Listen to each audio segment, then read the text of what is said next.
Nebraska in a college baseball season that has seen a record number of home runs and star power like never before. Tonight's the breaking point. Two perennial powers, one game to add a title and bring a trophy back to Gainesville or Baton Rouge. What happens next? No one knows. The NCAA Men's College World Series is presented by Capital One.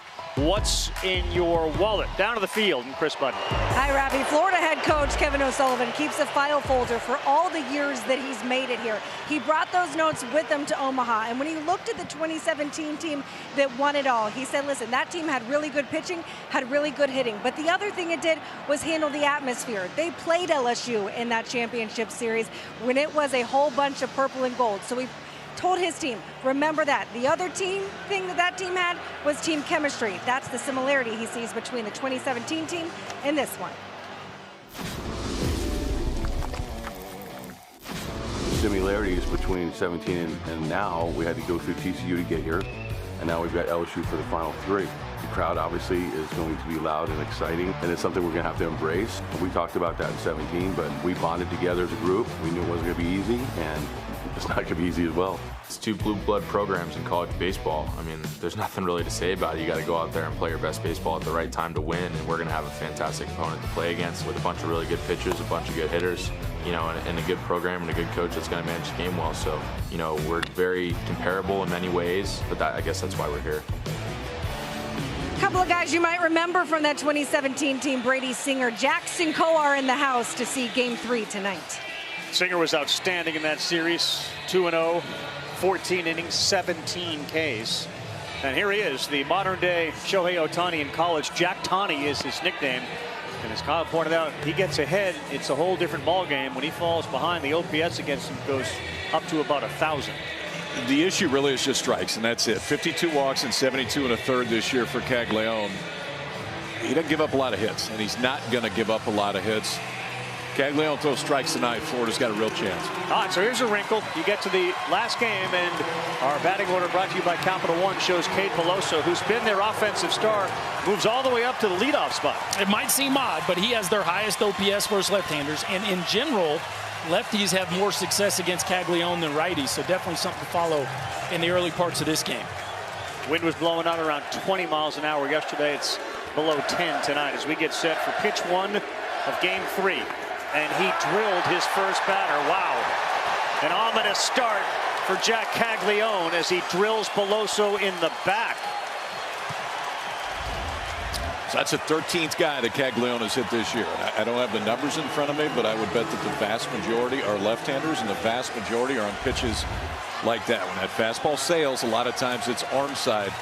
Cruz had been the leadoff hitter up until this point from the right side. Peloso from the left side, one pitch, and the Tigers have a base runner. And it's worth sharing. So against Oral Roberts, a 35-pitch first inning for Caglione. He ended up lasting 4 1/3, but he hit 3. He had 2 wild pitches, and he walked 3.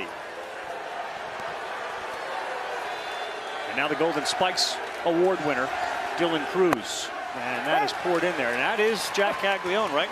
In a nutshell. Right in the middle of a lefty's back, and then 98 at the knees.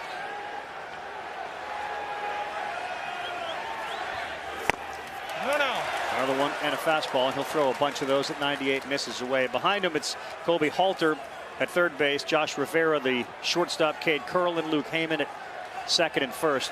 In the outfield, Shelnut, Langford, Evans. 96, and he's ahead 1-2 to Dylan Cruz,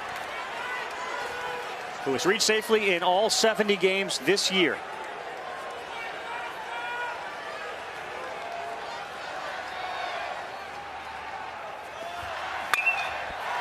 This one is in the air to right, going back, but playable. Evans now drifting, still drifting, and it took him all the way back to the track.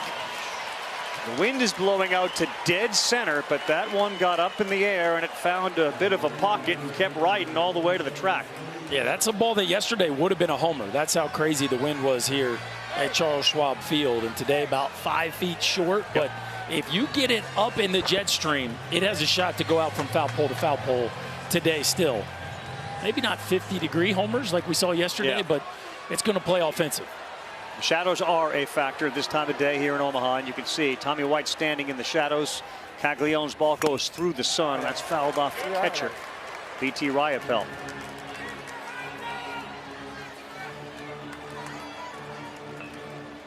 LSU lost back-to-back only twice this season.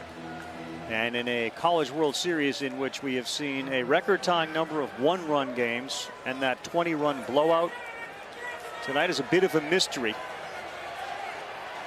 And the starting pitcher always can play a big role. Caglianone's ahead of White, a home run threat, and that's a great pitch off speed. 0-2. There is Paul Skeens. We'll keep an eye on him, and in particular his feet. Like literally, does he have sneakers on, or will he put on some spikes? Sneakers right now. Set up outside, and he got him. Boy, what a bounce back here from Caglianone after drilling Beloso. He gets Cruz to fly out and White to punch out. So you're not going to hit that one very often. And that's after the changeup. And the changeup from a swing and miss standpoint is actually his best pitch. Then he comes back with 99 arm side run on the outside black.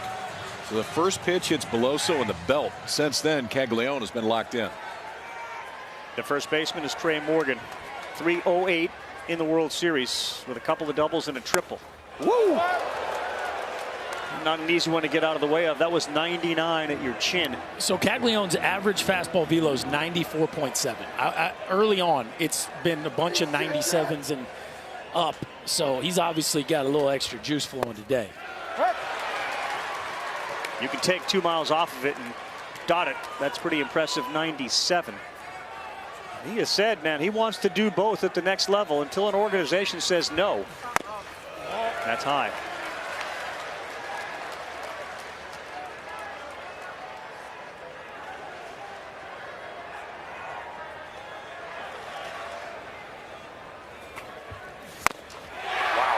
Way inside. Thought it had a better chance of hitting him than he did of hitting it. This is a challenge with Caglianone, right? Do you go up there aggressive, ready for a fastball, or do you let him kind of work around the zone? Same spot. So that's 4 balls, right? Like, this is the hard part from an offensive approach is can you look at this up cam right there? That one's coming right in your living room. And such an uncomfortable at bat. Go a slider away here, or you just go back to your heat on a 2-2. Wow, he buckled him down. He went swinging at one on his fists again. Jack Caglianone hits the first guy and then finds another gear. 2 punch-outs to end the top of the first. Florida Gator fans, they know we're coming in. We're chomping. We're going to hit the ball over the wall. They're 14 homers in the College World Series, 5 more than any team since we moved down to Charles Schwab in 2011. That guy, he won it in 17, and it's not necessarily Langford or Caglianone or Rivera. It's Ty Evans, as our batting order is brought to you by Capital One. Ty Evans, the most homers ever, tied for the most homers ever. I don't think anybody had that one coming in. So the Florida offense feeling very good about themselves here coming into this one. They're going to get the right-hander Thatcher Hurd, who pitched in Thursday's game against Wake Forest, come out of the bullpen through the last 3 innings, mid-90s. I think the question today is how far can he go, and then ultimately, where do you go after it for the Tigers? There's plenty to like. It's a mid-90s fastball with a whole lot of carry. So that 4-seamer at the top of the zone is the one that today, similar to Ty Floyd, the Gators are going to have to force down in the zone. Yeah, that Thursday game you mentioned, that was when the ball was handed over from Skeens. So he had a high bar to live up to, and he certainly did. Still trying to get over the fastball inside to Trey Morgan, which sent him down to a knee after he swung at it. As Cade Curlin steps in, he's the freshman out of Tampa, Florida. Graduated the year early, enrolled in 22, been a starter since about a month into the season. On the corner, strike 1 from Hurd. UCLA transfer. Very well could be in the weekend rotation next year.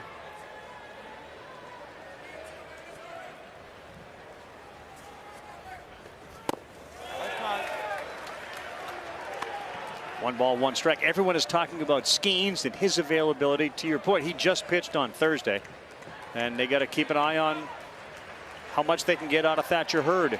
Riley Cooper wasn't here yesterday. He is here, and he is available. And the first breaking pitch misses down and away. LSU has the arms available today to totally flip the script from what happened here yesterday. There's no reason they can't go out there and pitch at a very high level with the arms available to them tonight.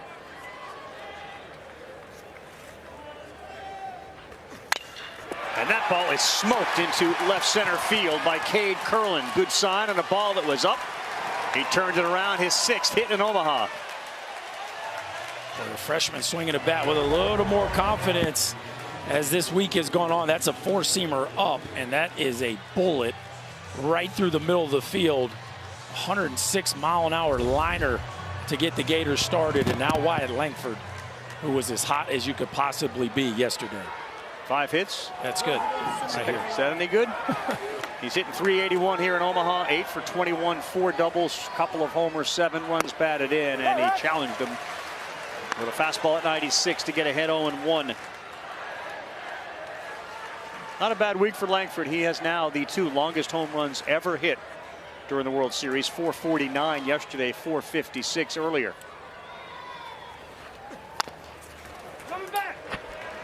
It is not going to come back. It had the spin that it would have had it not been far enough outside the field of play. There they are. The common theme is 2023. Yeah, he's got 6 balls hit this week at 105 or harder. Nobody else has more than 4. One of the best ball strikers you will ever see right here. Boy, a diving stop by Alex Milazzo. A diving stop to make sure it doesn't get to the backstop. Not only did he go airborne, but I mean, he's like an acrobat. This is, I mean, this is like pretty. And he blocked it right into his glove. That you could try that 100 times. You couldn't do that again, but he nailed it there. Langford will be a top 5 pick in the draft this year, and another great effort, but this time the runner takes off, and Curlin read it beautifully. He's in scoring position with nobody out. Got to take the free ones. This isn't a Florida team that steals a lot of bases, but you do have to be prepared for the ball in the dirt. Cade Curlin, well done right there, reading the trajectory of that baseball and being aggressive, moving into scoring position for the Gators. Yeah, and because Langford is such a good hitter and a good fastball hitter, that's what's led to the last 2 pitches. The impact of Langford at that plate has Curlin in scoring position. Michael and Maria, his mom and dad, got the camera going, got the mental camera going. And something down the right field line, which requires an umpire to go out there and move it.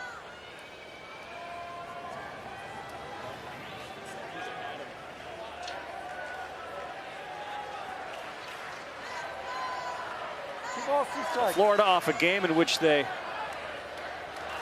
scored 24, and you can see how they did with men in scoring position and men on, and he will not chase that.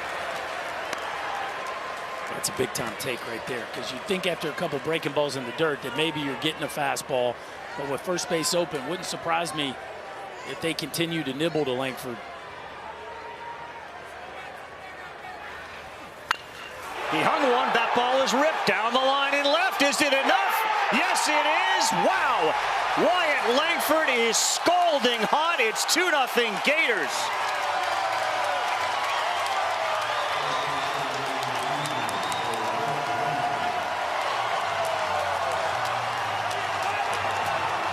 Have a World Series. Wyatt Langford. His 3rd home run in Omaha. He is now 6 for his last 6 with 2 homers and 8 ribbies, and that's a hanging breaking ball. And it is pointed fair, Wyatt. Pointed fair for the folks. A bomb to left field, and the Gators just keep it rolling. Can you imagine a team ever being hotter than Florida is right now? Certainly not an individual. Boy, is Wyatt Langford having an amazing World Series. And here's Caglione, and that breaking pitch misses. So Hurd, early trouble. Gators 24 runs yesterday and 2 here in the first. Still nobody out. Caglione got him up in the wind yesterday and left the building. A fastball there with some good movement on it. 1-1.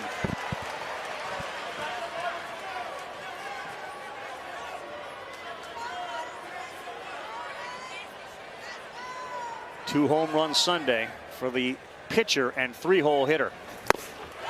Right down the middle of the plate. He missed that one. Look at the swing and miss.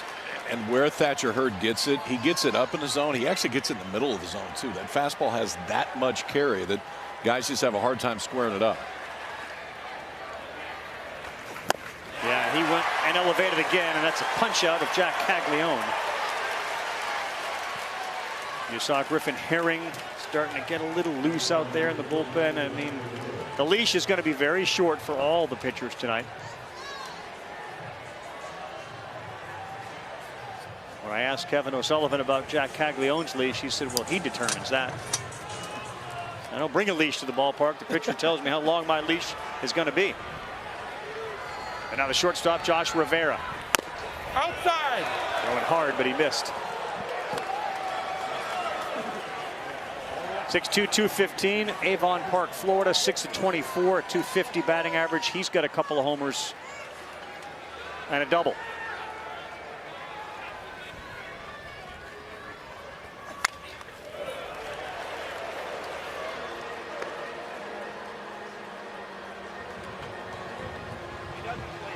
The red-hot Wyatt Langford, the center fielder.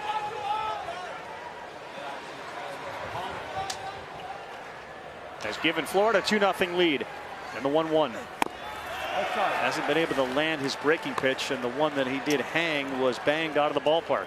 The one that he did land, yeah, took a while for it to land again. That's right.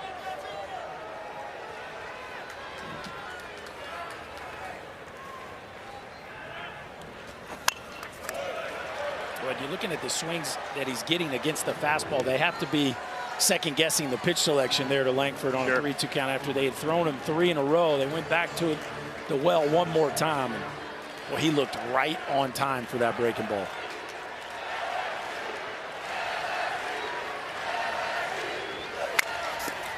He chased one that was way out of the zone, and Morgan came off the bag. He's going to be safe.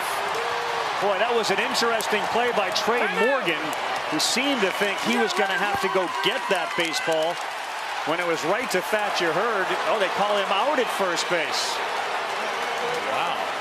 He run into the baseline. He interfered by running out of the I can hear him say to the coach, here's the problem with this rule, okay? The entire base is in fair territory. The entire base. So when you get close to first base, where are you supposed to go? You got 45 feet. And then at that point, you're supposed to be in foul territory. Oh, man. I'm sorry, but he hit the middle of the bag. And he was safe anyway, by the way. He had beat that throw, and I'm with you. He's in the middle of the base. Yes. I mean, it's physically impossible. It's not physically impossible, but it makes no sense to run in foul territory for the second 45 feet and then hit first base with your left foot.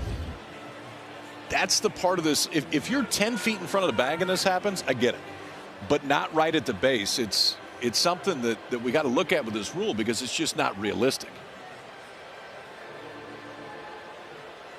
Billy Van Raphorst is the home plate umpire, and as he consults with all the other umps. The call in the field, if out because of runner's lane violation, is being challenged by Florida. The play is under review. And you make a very good point. And the other part of this is ultimately when they look at it, it didn't. The only thing that was impacted was Morgan's ability to catch the ball, but he may have put himself out of position. Watch his first move here. Yeah, he goes towards the ball, then he comes back to the base. And by the time Hurd gives it up, Rivera's actually going to be safe. He doesn't touch the ball. He doesn't touch the glove. Obviously, he's out of the runner's lane. He's out of the runner's lane. Now he's back on the line. His last step, he's on the line. Yeah, that's a no call for me.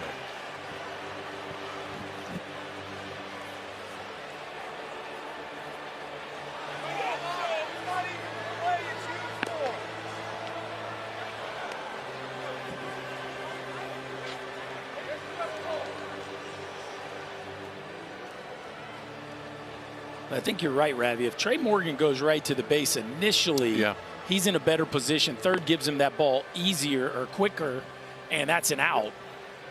And we're probably not having this discussion. They lose one, correct? After review, the call in the field is confirmed. The runner is out. It's a runner's lane violation. Florida is charged with one challenge. It's a bad rule. And I'm okay if you do it for, say, the 45-foot line until 10 feet before first base. But at that point, if you are on the line running to a base that is entirely in fair territory, I don't know what else you want somebody to do. It's interpreted the right way in this case, probably. Yeah, I don't. I mean, it's 50-50. I just don't like the rule. Batter runner advancing to first base. He is required to run in foul territory. And in the event that the runner physically interferes with the ability of the play to be made, they will call interference. Again, there was a variety of things that led to the inability of them to make the play. I would think that the runner part of it was a very small one, if any. In any event, it's an out, and there are 2 down. Outside.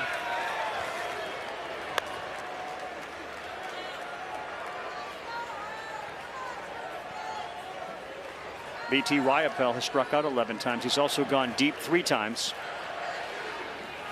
And he's ahead 2-0 on Hurd. And this ball is popped up and playable. Cruz is the guy who's coming in from center field, and he's under it, and he'll make the play.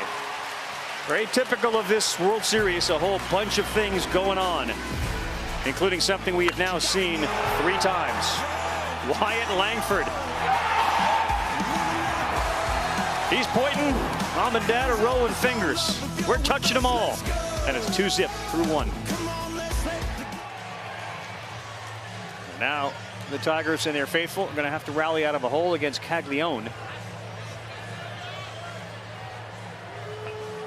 It'll be Gavin Dugas, Braden Jobert, and Jordan Thompson, the shortstop. Caglione drilled Beloso. He ends it with a couple of punch-outs, and the count is correct. It's 2-0. They called a time violation on Caglione, so a ball was given, and now it's 2-0 to Dugas, who's left the yard twice. All 3. And it's 3-0.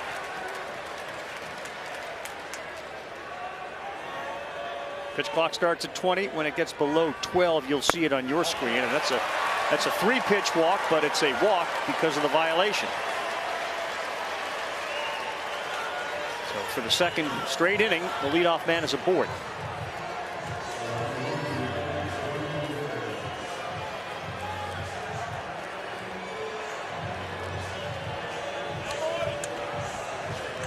And Braden Jobert will come up. He's the right fielder. After that, it's Thompson and Pearson, who are combined 3 for 52. I would not be surprised here if Jobert takes to at least a strike. The lefties, Morgan saw 1 strike, even though he ended up striking out. Beloso wore 1 right in the middle of his back. That's a ball 1 there. What? Boy, KP, as a pitcher, it seems like when he's throwing 98, 99, the control is in there. And as soon as he comes into the mid-90s, it's just a much better control. 96 at the knees still works. Sure. That one gets by, and that's going to send Dugas down to second base.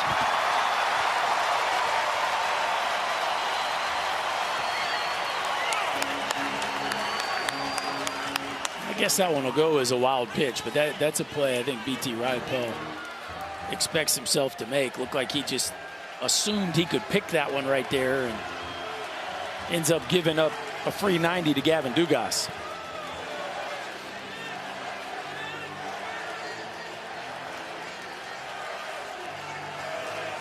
Riopel has done this a handful of times during this College World Series. He is a terrific communicator and leader, as all catchers tend to be, but this guy has been able to recognize the moment. Yeah, he's different. This kid is as much of a coach as just about anybody the Gators have on their actual coaching staff. He does a fantastic job of trying to control the heartbeat of this pitching staff, especially Caglione, who he has to work through a lot of early game jitters with. So Riopel out of Marietta, Georgia, goes back behind the dish. 2 balls, 1 strike. Dugas at second. Next one to Jobert, and he challenges him up top at 97. He got him. 2-2.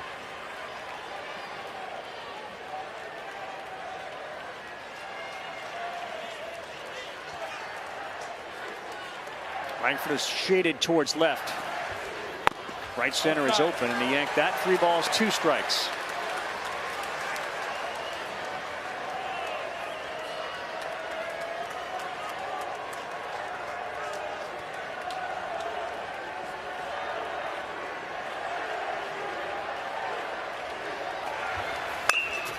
The other way, off the glove, it looked like, of Halter into left field. Jobert will be held at third base.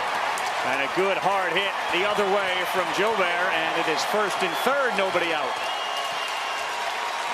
Boy, that was pretty right there. Kim Mulkey digging that swing. A rocket to the backside of the field for Braden Jobert, who has struggled here of late, but hit a homer in his last at-bat yesterday, and that is about as pretty as it gets right there. Opponents hitting just 170 against Jack Caglianone's fastball. That's how you keep your nose down and use the backside of the field. And here come the Tigers right back at him. What an opportunity here for Jordan Thompson. He's got everybody behind him now. It's been a struggle for him, both offensively and in the field, and what a great moment. An opportunity for Thompson, the shortstop.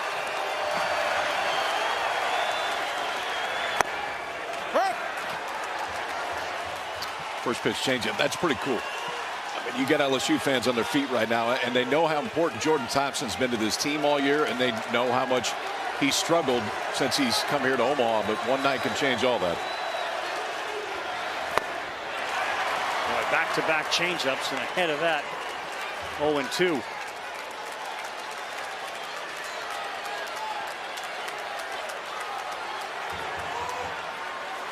Halter had been even with the bag, and now they play him straight up. Dugas at third, Jobert at first, and he delivers. Jordan Thompson, his second hit in Omaha. It plates Dugas, and listen to the crowd in a 2-1 game.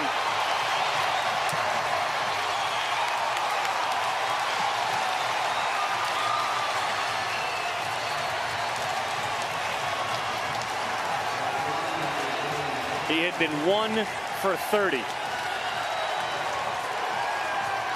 Every RBI feels good, Ravi, but that one is extra special for the Tigers shortstop. I mean, an 0-2 count with the run 90 feet away, and he hits a rocket into left to get the Tigers on the board. And the threat continues. First and second, Pearson, the left fielder. He squares, pulls it back, and that's a 96 on the corner for a strike. Now, this is interesting here, right? Because Caglianone is an exceptional fielder. So if you're Pearson, you really need to get this ball to third base and try to make Halter come in and field it.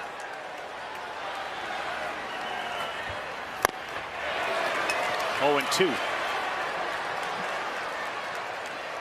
Pearson made a tremendous catch against Florida in left field on a ball that was smoked to keep his team in it, and they ultimately won that game. It was a game-saving catch. Now 0-2.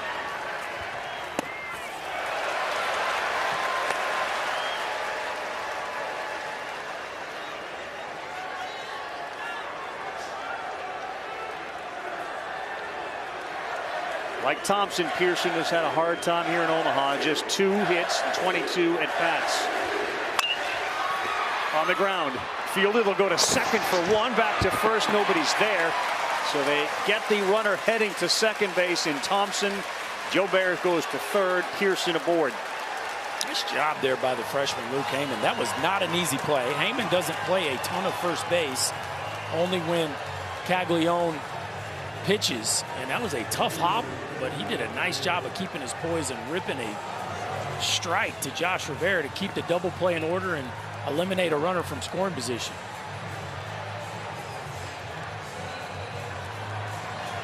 If you're LSU, you'd take that trade right there. I mean, if you could push somebody up 90 feet, and I know he squared the bunt early. I don't know if he was bunting or if he was taken, but left on left with Pearson still did his job to get Jobert to third base. Let's see if the Tigers go safety squeeze here. With Alex Milazzo.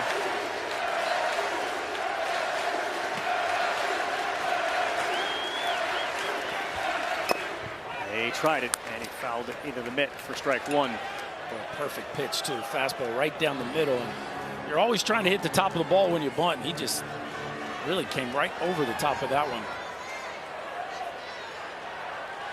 7 sacrifices, the most on this team, and he tries again. Oh, good catch that time by Wyapel.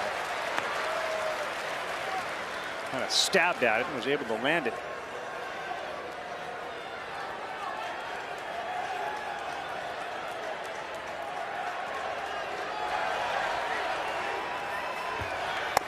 Inside.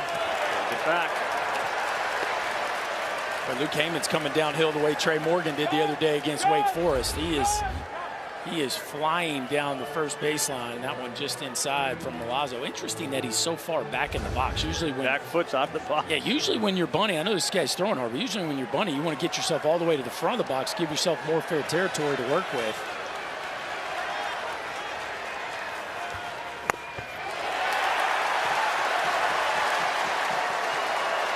Cade Beloso, not Dylan Cruz, is on deck. Beloso inserted into the 1 spot in the lineup.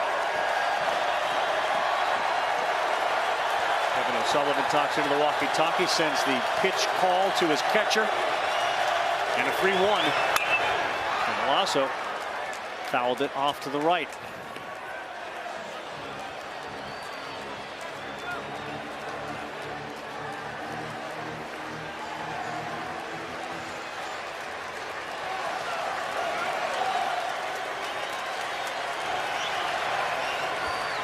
Runner goes, that's way high, ball 4, and that will load the bases. Not close on the 3-2 pitch. And the arms start to head out to Florida's bullpen. Kevin O'Sullivan starts to head to the mound.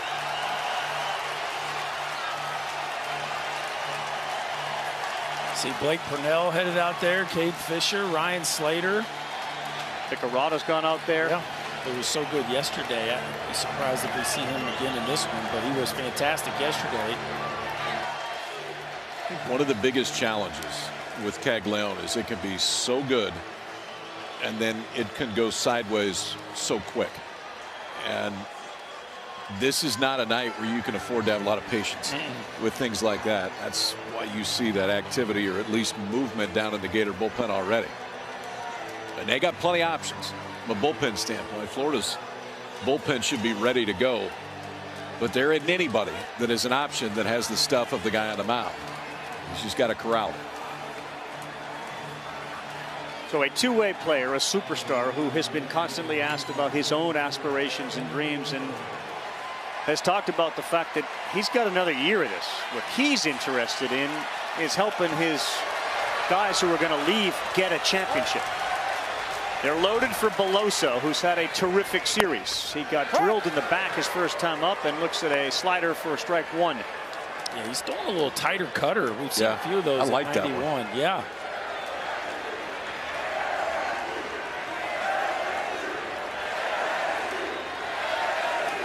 Six RBIs for Cade Beloso.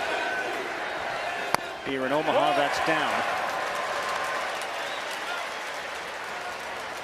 Joe Bear is at third base. You got Josh Pearson at second base and Milazzo, the catcher, at first base. In a 2-1 ball game with 1 out. They've got 1 in the inning.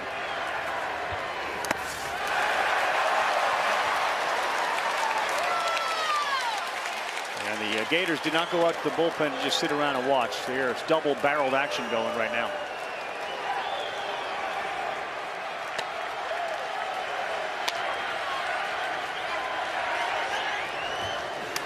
And he hit him on the arm. Second time he's been hit. That brings in a run, and this game is tied.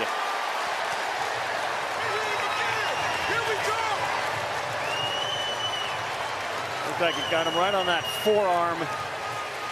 And Beloso is at first base for the second time. That's miserable. Hit him on the inside of his left elbow. Fastball just, oh, look, no, it's his wrist. Off his chest. It may not have been exactly the way that Jay Johnson thought putting Beloso in the leadoff spot would work. Maybe it was. Yeah. But ultimately, he's been on base both times, and that one drives in another one to tie this one up. And now you have the double threat of Cruz and Tommy White.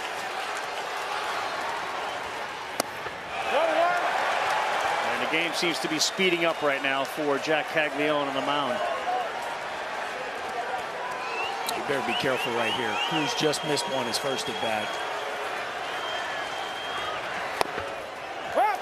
See, I like that one. I like leaning on that one. He throws his changeup for a strike much more comfortably than he does any other pitch. And against righties, it's absolutely his best pitch.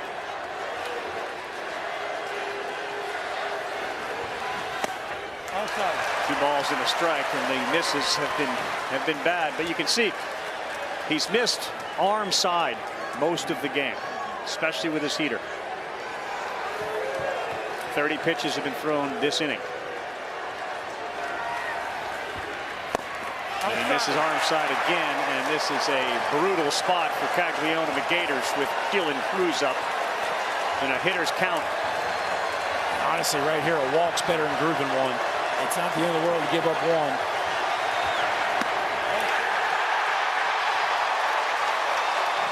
LSU takes the lead on the walk, and Kevin Sullivan has likely seen enough from Jack Caglione on the mound. So the Tigers up 3-2.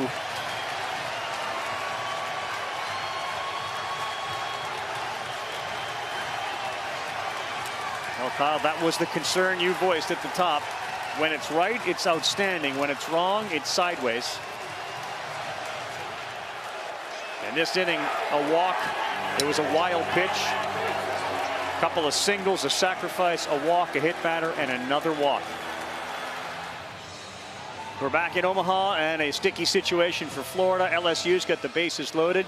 Caglione out of the game. He will stay in as the DH. He will not go in to play first base. Then they'd lose their designated hitter. So he is responsible for the guys that are on base. 46 pitches, just an inning and a third. And he turns it over to the lefty, Cade Fisher, who last pitched against LSU went 3 1/3. He allowed 4 hits, gave up 1 run. It was earned. And there was a home run hit in that game off Cade Fisher. But Tommy White on a 2-strike slider that tied the game up. And this is where the Gators led 3-2. And Cade Fisher trying to spike a back foot breaking ball, doesn't get it there. And Tommy White launches it into the left field seats. That tied it at 3. Eventually, Cade Beloso would be the hero in the 11th. And now Tommy White gets another chance, this time with some runners on.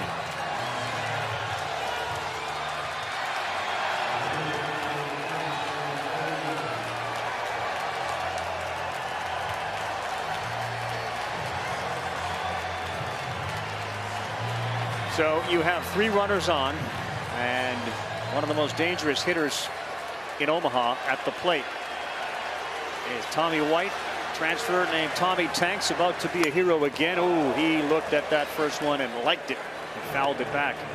How about the confidence in Fisher for Kevin O'Sullivan? And the last time he was out there, this guy hit him in the seats. Now we're going to bring freshman in this situation when you got the bases loaded and 1 out in the 2nd inning, game 3 of the finals. Sorry.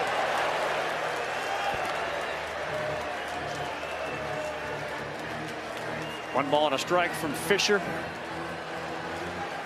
6'4", 215 out of Dalton, Georgia.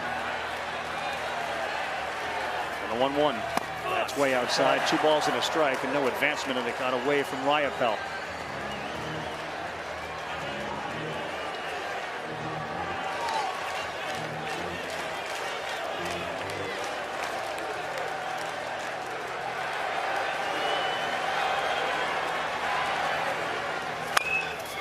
On the ground, and it is a foul ball. Foul ball.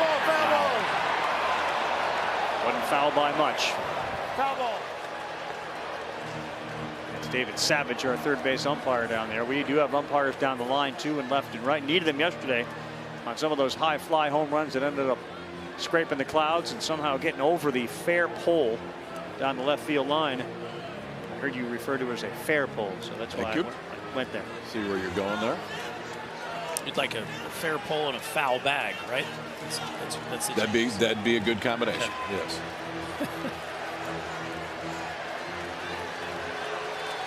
Couple of deep breaths from the freshman Fisher, who has come on in a bases loaded situation. 2nd inning, LSU up by a run with them loaded. Inside. Now the count goes full again. You gotta shove it in there against Tommy White. He's just so good on the ball away. We go again. He hits it hard. That's in the hole. That's good. That brings in Pearson. Milazzo puts the brakes on. White's got a 6 RBI. And the LSU Tigers lead it by 2. It is hard to get one past Tommy White. He was trying to. Yep. And honestly, he did it. And that's on the inner third of the plate for sure. Got in on his hands a little, but not a ton. It was 100 off the bat for Tommy White. Elevated enough. It was a little bit easier for him to get to it. That's his 103rd run driven in this year. Trey Morgan to the seats down the third baseline. Foul ball. 103 runs batted in a college season for Tommy White. He set a freshman home run record at NC State. Fisher working quickly, and he gets Morgan to swing and miss at that.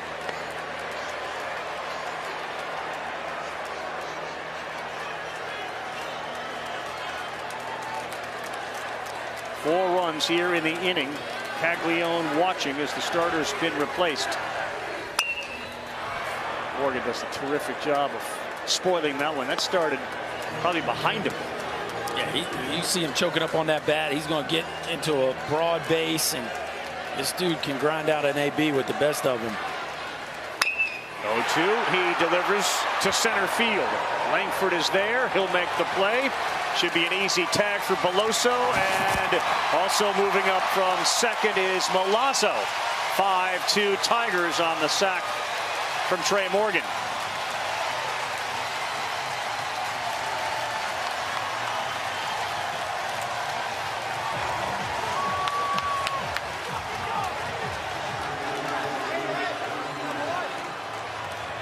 So it's Dylan Cruz at third base. And the job was done there. Another RBI, and anytime you can add a run, man, it is huge. And the whole Paul Skeens thing still looming large over this now that LSU has grabbed a lead.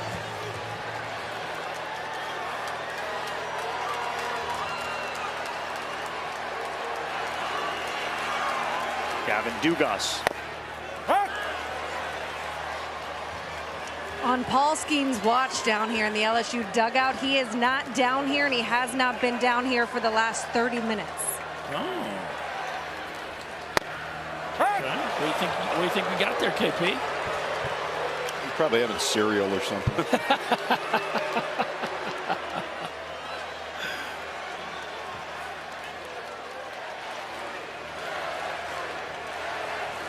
Two strikes on Dugas. Spoiled one. Good at bats from LSU here. Caglione held him out a lot, but White got around on a ball that was deep. And there's very, very good speed at third base on a ball that's anywhere, even on the infield. Here's one on the infield, and that's going to be an infield hit. It rolls through to the outfield. Another run comes in. Dugas, a 2-out, 2-strike RBI. 6-2 Tigers.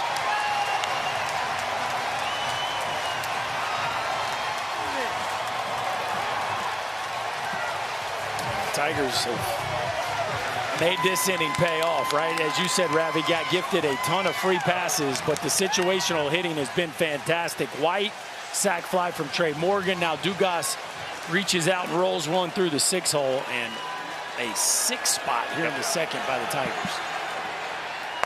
Outside. Ball 1 to Braden Jobert. Well, anybody that was worried about the hangover of a 24-4 thrashing, like that's now been flushed. That's ripped. That's into right field. Fielder has it. We'll put the brakes on. Wow, they throw back to third base. I thought White had a chance to score on that. As Evans picked it up, they held.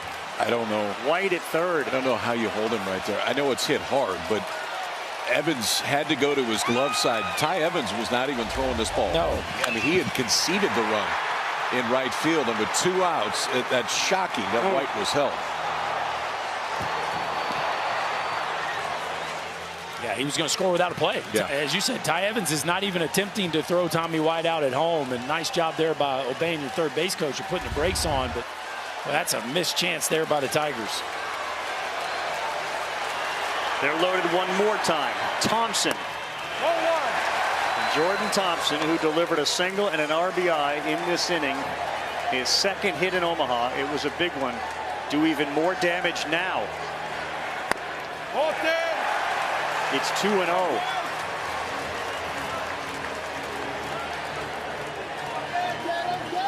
It feels like it's moving real quick right now for Florida. Everything about it. And Fisher's tempo is contributing to it. They just got to figure out a way to get off the field. 2-0 to Thompson, right down the middle, 2-1.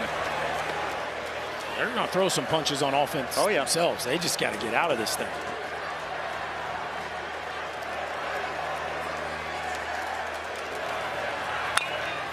That ball is hit to center field, and it is fairly deep, but Langford is under it. And Thompson flies out, but they end up with 6. 5 hits in the inning, and a bunch of 2-strike, 2-out magic for Skeens, White, and the Tigers. They lead by 4. Huge inning for the LSU Tigers. They knock Caglione out of the game, and they put up a 6 spot in the top of the second. A couple of minutes ago, we sent our cameras down below, and that's the body of Paul Skeens. Hey, now. Got no socks. He's got no shoes on those feet, so he's throwing down some. He's making a change, it appears. He's got the AirPods in. Like it looks like he's in his pregame routine there. Not eating cereal, KP. No, I just finished. Lucky Charms and on to the pregame routine. Here's Luke Heyman now as Florida has to chip away at a 4-run deficit. Heyman, Evans, Helmet against Thatcher Hurd. All right, 2-0. Looked like Riley Cooper and a bunch of other guys walked out to that LSU Tiger bullpen. Skeens obviously hasn't, but they got Herring, they got Griffin. Cooper's been a revelation here in Omaha. 2-0. Uncan shows that as a strike. Luke Heyman wasn't too thrilled with that call.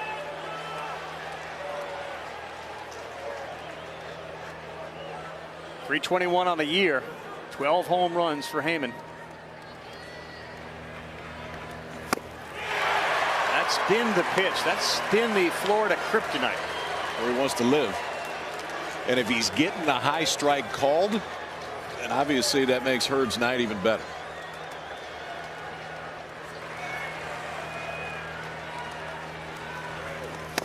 Ooh, and he threw a wicket breaking pitch. Second strikeout. Ty Evans got to the College World Series with 4 homers. You know how many homers he has here? His 4. And this is the 6 homers the Gators hit yesterday.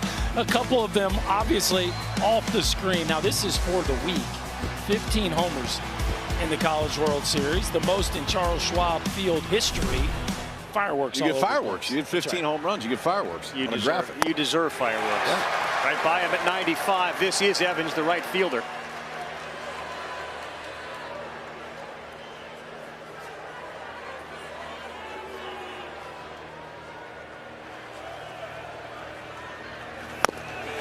Tell you one thing, you get a 6-run bump, all of a sudden Thatcher Hurd's got a little adrenaline working.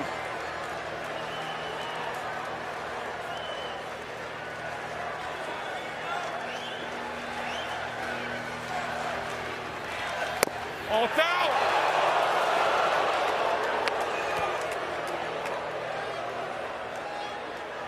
Thatcher Hurd wanted to be a catcher when he started his baseball life.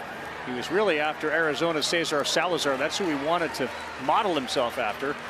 On a 1-2, he pulled it, and he wanted to play for Jay Johnson.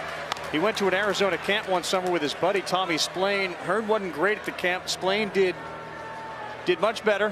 They both wanted to be two-way players, but Johnson remembers seeing Hurd throw a slider and said, you know what, that guy right there, he's not a catcher. He's going to be a pitcher. Lo and behold, Johnson ends up at LSU, and here is Hurd. And this is a sky-high pop-up. Pearson in left, and Thompson going out. Thompson's under it, and he makes the play.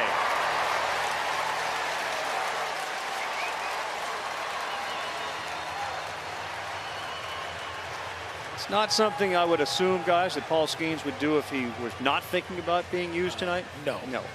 He'd be on in his turfs cheering on the fellas, but right now he's in pregame mode. There's no doubt about it. That's a dude getting ready to grab the rock. Tyler Shelnut. Yep, that's a good pitch in there for a strike.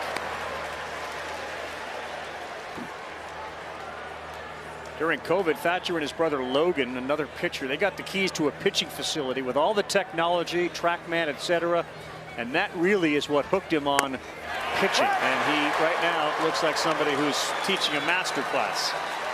Yeah, I mean, the carry on his fastball is among the top 5% in all of college baseball, and he has really learned how to utilize it and just live right at the top of the zone.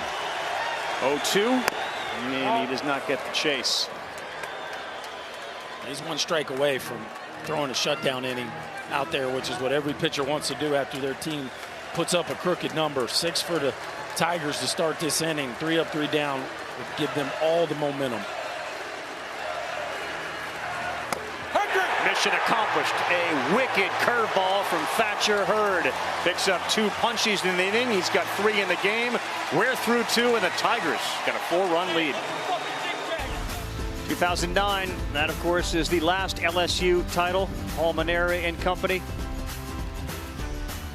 As he followed in Skip Bertman's shoes, he was able to get one. The Gators came in 2017, and we saw Kowar and Singer, and there is Paul Mainieri being asked, among other things, what it's like to win the whole thing. No one's ever won it in their second year, and that's what Johnson's trying to do in the first pitch swing, and this one is going to be playable. In foul territory, not an easy catch at all, but the catch is made by Colby Halter, and that's a 1-pitch out for Pearson, and that's kind of big right there for Fisher on the mound. Wow, after the last half inning, yeah. That's exactly what the freshman left-hander was hoping for right there, an easy, low-maintenance out.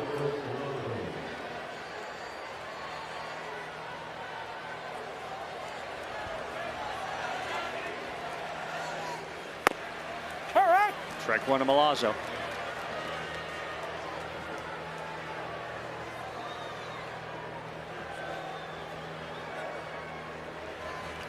Outside.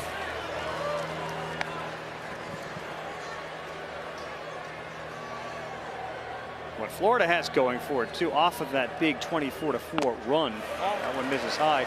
7 of the last 10 teams that forced a game 3, including the last 5, won game 3. So there is something to the win of game 2, follow it up in game 3, as that's in there to even it up at 2-2. Oh, and they had all the momentum, right? Slugger hits a 2-run homer in the first, but so many free passes to start the second. Just missed up on a breaking pitch to go full 3-2. And then it is back to the top of the order for the 3rd time. Fisher lost him.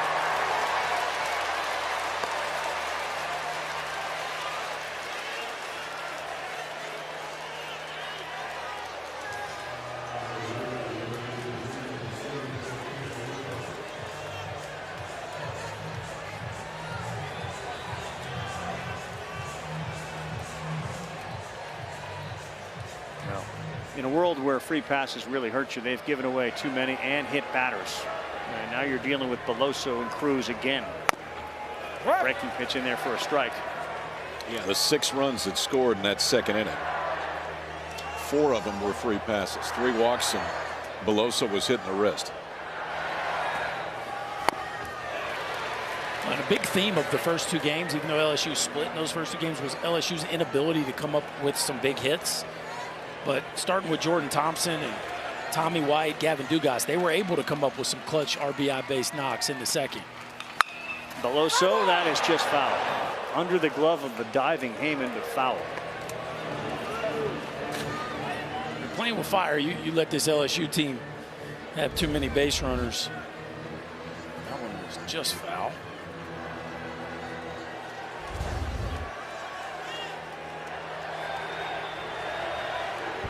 Also going to get through a bat without getting punked. Strikes out.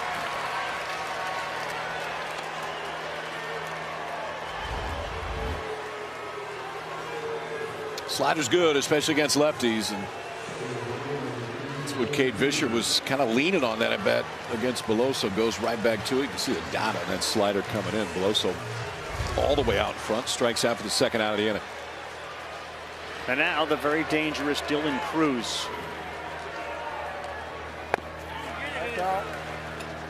And that slider, Berkey, is a little different. That ball got thrown over his head. It was backed up there by Curlin, but that slider against righties a little different than against lefties. Well, he's got to get it in there, right? Yeah, I mean, from lefties, you got the conviction to throw it because it's going away from their body, right? It's right-handers. Sometimes it's hard to throw it with that much sweep because you're afraid to hit him. And so far, he's tried to go in twice to Dylan Cruz with fastballs, and he's missed to his arm side, which is to the outside part of the plate with both of them. Oh!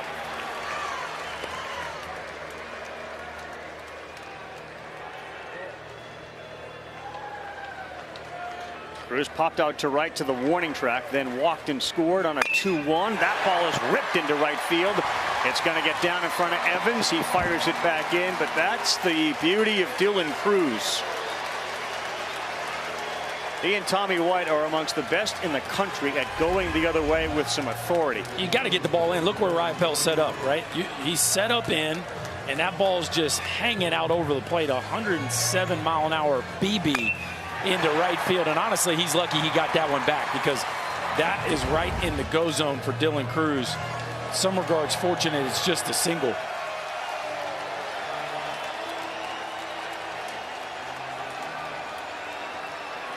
Kevin O'Sullivan sees White coming up. That bullpen door is open. And the lefty Fisher. Night is over. Slater coming in, third pitcher of the game for the Gators. There's 2 men on, there's 2 men down. Florida trying to keep it a 4-run deficit. So Caglione lasted 1 1/3, gave up 2 hits, 6 earned runs. Fisher came on, he lasted 1 1/3, 4 hits, but not charged with any runs. I think if you had bases empty, Tommy White's coming up, you probably leave Fisher in, but he hadn't had good luck against Tommy White the last few games, so they'll go to the right-hander right here. Ryan Slater on. It's a low to mid-90s fastball. Slider's his best pitch, and against right-handers, he actually throws a slider more than he does his fastball. Florida's going to need some length out of somebody in that bullpen if they're going to have a chance, and it starts right here with Slater.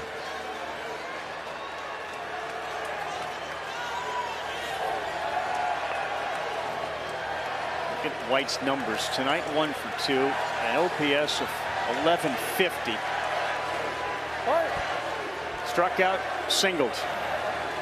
This will be the 3rd different pitcher he has seen in 3 innings. And you can just tell by his body language, he is absolutely feeling it. Saw it after the single, and little Selly at first base. He goes the other way, but he can hook a ball down the line with anybody.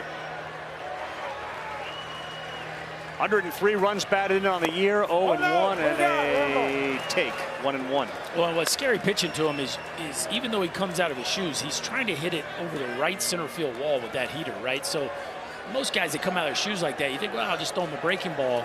But Slater knows if he hangs it, he'll hit it in the left field bullpen.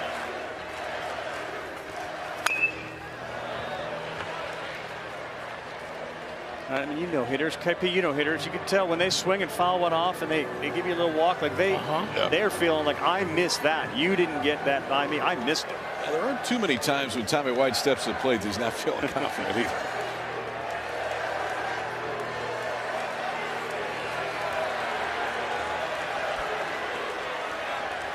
One-two from Slater. Chase. Well, what's so fun about where we're at right now in this ball game is we have superstar players, and most of them are feeling locked in right now, right? Langford, Cruz, White, like these dudes are special and they're hot.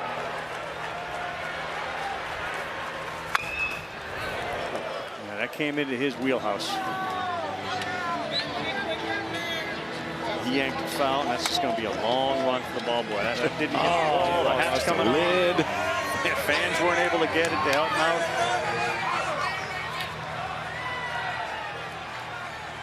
Oh. Got his lid. Doesn't know it. Yep. Hat's Shaking up. No. Just kind of shaking up after that. Oh, nope. Hold on. Back for a hat. We're going to play. 3-2. There he goes. Sweet headband, though. Yeah, very Skeens Cruises with the headband. 24 home runs on the year for White. With 2 strikes, he'll even spread his legs out a little further to get that base planted. He wanted another chance because that was ball 4. One thing White will do that you don't see Cruz do a ton is he'll leave the strike zone.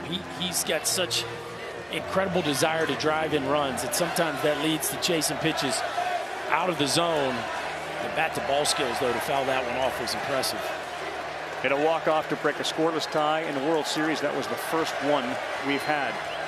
Now the 3-2. Another one that he fouls off. The other nutty number about White, which we've talked about in games past, when Cruz gets on base, he has been hitting over 680. Like, that doesn't make sense. But somehow when that guy is on first, Tommy White's batting average goes above 680. That really is the craziest stat. And this isn't like a small sample size. No, because he's played the entire year and Cruz is on base a lot. That's one of the more odd numbers I've ever seen in baseball.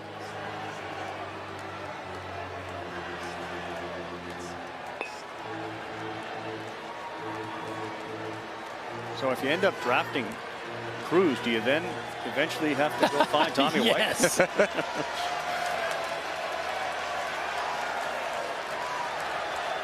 Slater on in relief, and here's another 3-2.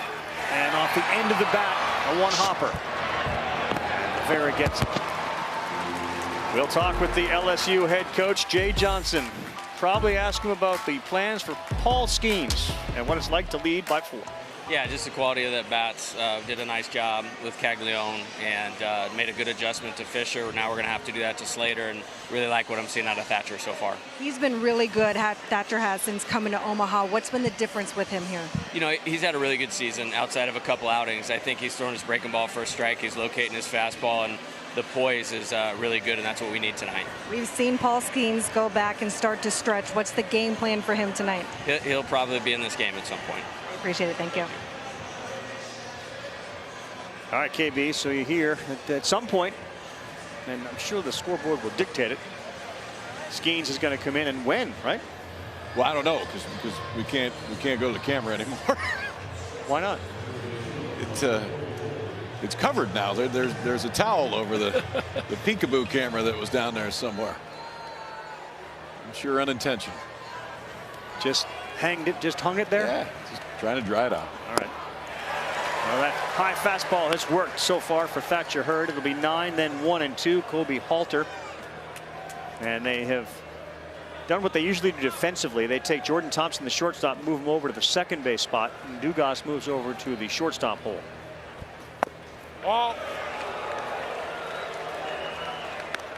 Seen that follow through from a few pitchers at the major league level too that Hurd has, where that right leg really kicks.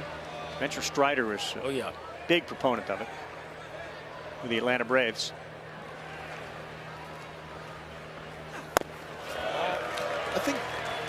I mean, when I was growing up, you heard so many pitching coaches say you want to land in a fielding position, and that's great. But you want to make the pitch. That's the part that matters the most. And if you could do that, maximize your effort and land in a fielding position, then that's wonderful. But if you crisscross your legs and come across, but you're throwing 95 at the top of the zone and they don't hit it, that's better than making sure that we land in a good fielding position. Halter, Kurland, and then Langford. And this one is driven to left center field. Cruz is going back. He's still going back. Leaps at the wall and makes the play. Oh, what a catch by Dylan Cruz at the wall. That's how you win a Golden Spikes Award, and it is largely considered the #1 overall pick in the country. Tip your cap, because this is as good as it gets. This dude looks at the wall, then he peeks one more time. Now finish the playoff, kid. What a play by Dylan Cruz. The confidence to take your eye off the baseball just so you know exactly where you are. Then the fearlessness and athleticism to finish it off. That is a Golden Spikes play right there. This one is also playable. There'll be no wall involved. Cruz is coming in. He's just catching everything. From deep in center field. I'm not even sure he was set in center field when that pitch was thrown, but he saw it and he got that one too. How far are those two plays apart? You think 200 feet, 150 feet? I mean, we catch it at the base of the wall, and now go on a dead sprint coming in and catch it in the shadows. My man needs a breather. Yeah, somebody call a 30-second 20 right now. He's getting his cardio in right there. He's like, come on, Gavin, I need you to finish that one for me.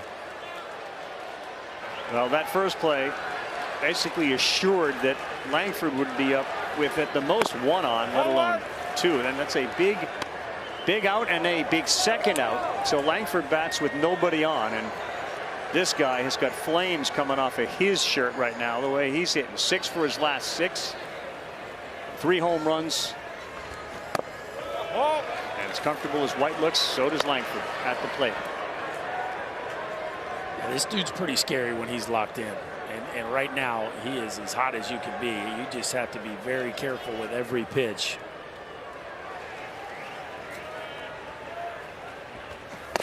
Yep.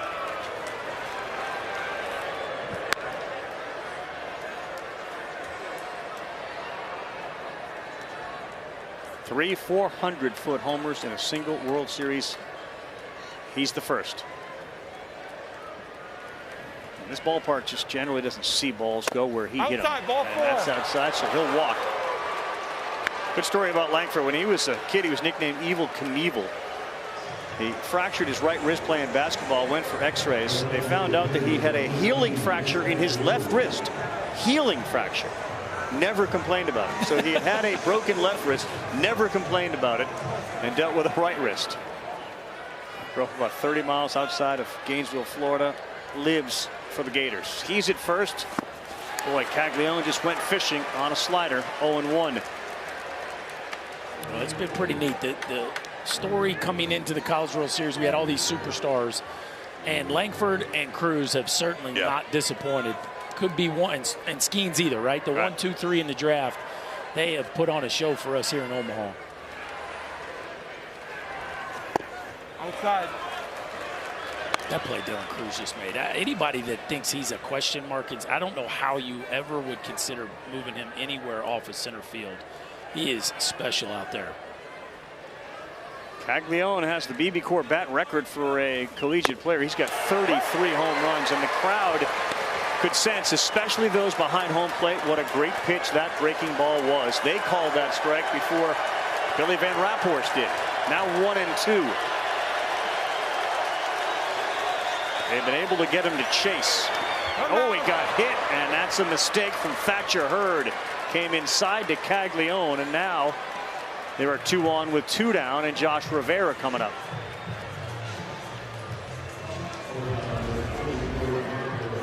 Hurd looked so good in this at bat earlier too, and then this time just tugged a fastball. That's kind of where his miss has been with that fastball. Is he tugs it all the way too far to the glove side.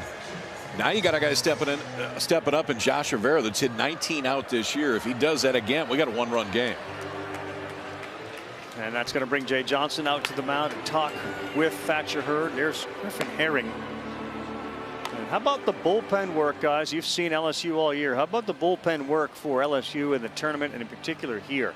Well, you got to take yesterday and throw it away. Yeah. Right. Other than that, they've been spectacular. And Griffin Herring, Riley Cooper certainly at the top of that list. Herring just a freshman, but boy, is he impressed. And Riley Cooper under the weather yesterday, but looks like he's ready to answer the bell here this evening.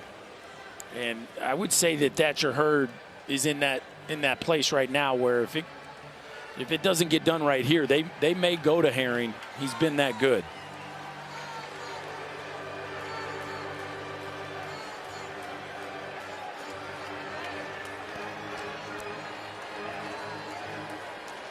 Only the bottom of the 3rd inning with all the fireworks and the walks and the mound visits. And this guy right here, Josh Rivera, the shortstop, can really change the complexion of the game. there for strike one.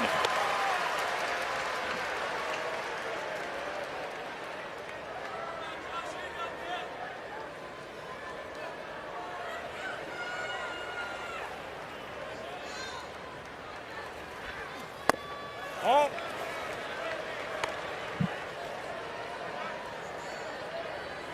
Talk about Langford, who's bouncing around at second base. His speed is even a touch better than Skeen's.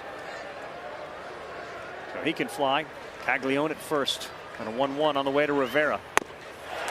Got the call. Late break. How about the late action on Hurd's breaking pitch, and it's now 1-2. On that arm side, too. A lot of times you see that late action if you're throwing it to the glove side. It's easier to get over the top of it. But that is a real breaking ball, whatever side of the plate it's on.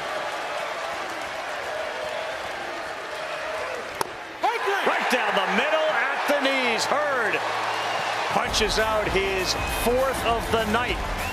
And he got some help in this inning from Dylan Cruz in center field. And about face, Wallbanger. And he turned, sprinted, found it again. And then he came in about 90 yards to make that play. It's all Dylan Cruz and LSU right now. Well, Cruz and Hurd help prevent any runs from coming in. So it's 6-2 as we start the 4th. And a wicked slash at it from Trey Morgan.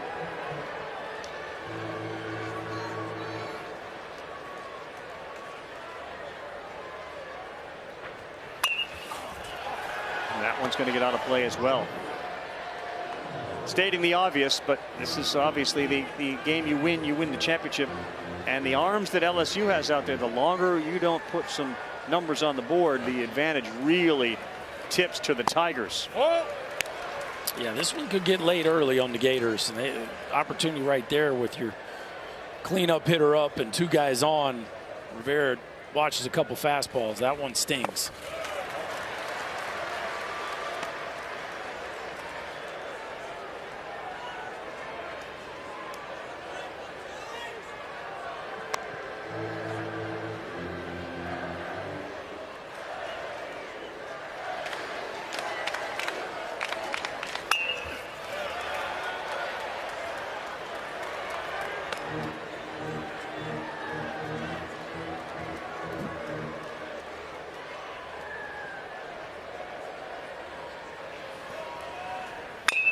Morgan, ouch. This one is kicked right to first, and that will work out beautifully. And let's make sure that he's okay. Look, I got him off the bottom, maybe of the cleat, and it rolled right over to Luke Heyman at first. That's a big break. He's limping a little bit. I mean, I think that got him a little bit. That was moving when it got there. That's for sure. Kick saving a beauty with the back one. 106 off your ankle. Easier to smile after it's a 3 unassisted on the back end of it, but that one's gotta sting.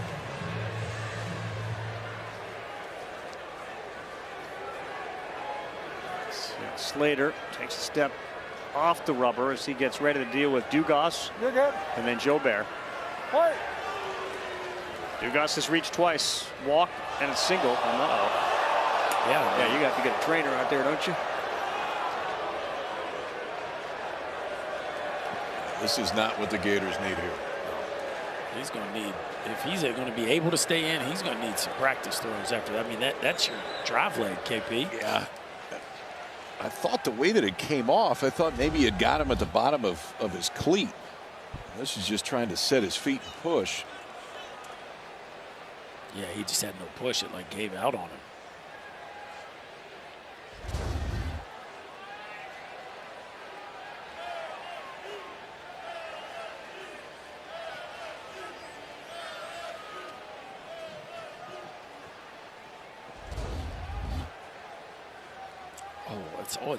It's like up around the shin. Yeah, we saw it real speed. I thought it came off his shoe at the bottom. Oh, it came off so hard you almost figured it couldn't have hit a body part. You're going to try to throw a few. I mean, seriously, it felt, and its sound was rolled all the way to first base. Yeah. They've already had Caglione and Fisher, so Slater's their third arm. Nesbitt and Purnell start to throw.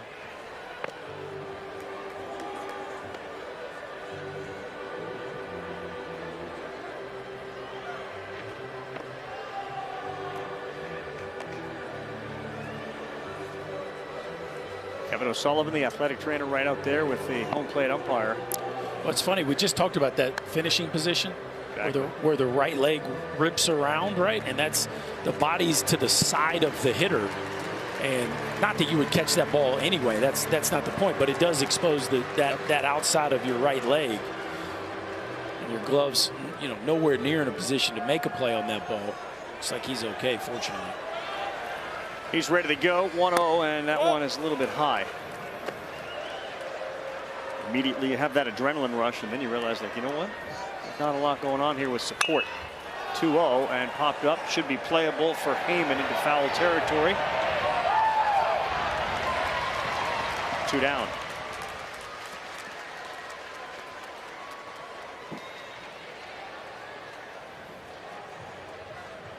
Think about LSU. They won on Saturday, but they stranded 17 runners. Sunday, remember, in the blowout, they left the bases loaded in the first and the second inning. Today, they've done a lot better job of cleaning up.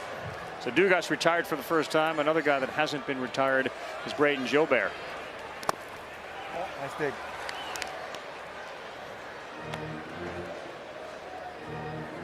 And on a team that has Cruz and White, when Jobert gets it going, he's as impressive to watch as any of them. And towards the end of the season, he started to have that happen. Swung right over that slider. 1 ball, 1 strike.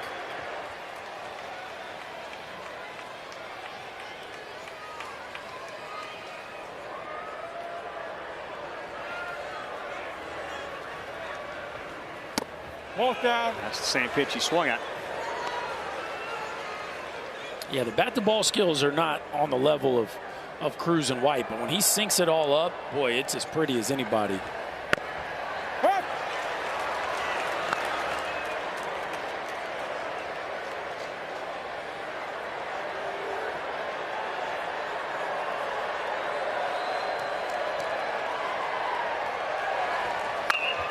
And this one is pulled down the line. He's running. It's going to get down and off the wall. Fielded by Evans. Throw to second. Diving in with a double. Braden Jobert. He's reached all 3 times tonight and delivering on a promise that he and his father made back in 2015. Speaking of sinking it all up, how about a hanging slider right there? That's what I'm talking about. Just a beautiful move through the zone. Such extension through the front part of the zone. And Evans did all that he possibly could here to keep that one to a single. But Jobert just too athletic. And he has now caught fire with 3 hits already in this game to parlay after the homer to finish the last one. That's 4 straight hits for Braden Jobert. He and his dad Jacques were here in 15 watching, so 8 years ago, and his dad said, next time I promise you'll be here helping them win a World Series. And here they are in 23, and Jobert is certainly doing his part.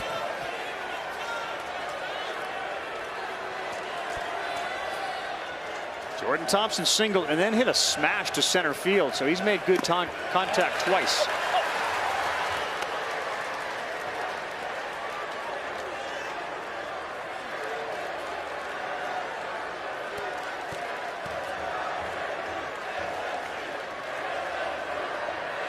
Huge numbers with runners in scoring position. That one was right down the middle. That's a terrible hop over Halter. And a huge break for the Tigers. As the run scores, Jobert's in. Down to second goes Thompson. And everything that went wrong for Thompson yesterday is going right for him today. It was due some hitters luck. Right. I mean, this one's hit hard, don't get me wrong, but it's hit right at Coley Halter, and it hits just in front of that lip and goes straight up.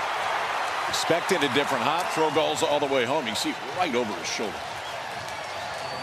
I mean, that was going to be a tough play anyway because how hard it was hit. But it took that hop. He didn't have a chance at it. Just shy of 100 miles an hour off the bat. Jordan Thompson heads up base running 2. Sees that throw going home. Ends up at second base. And the lead grows to 5, 7-2. Strike 1 to Josh Pearson.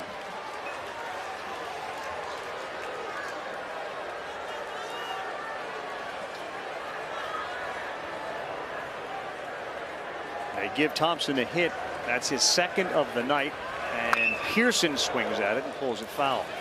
This is where this lineup gets scary, right? It's been a struggle for the bottom 4 hitters in this lineup over the last few days, but boy, they are having some kind of ball game here this evening.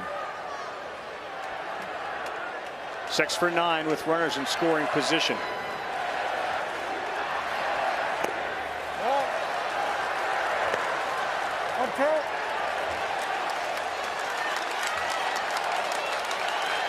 It's only the 4th inning, and you can tell they are starting to feel what tonight could end up like for the Tigers.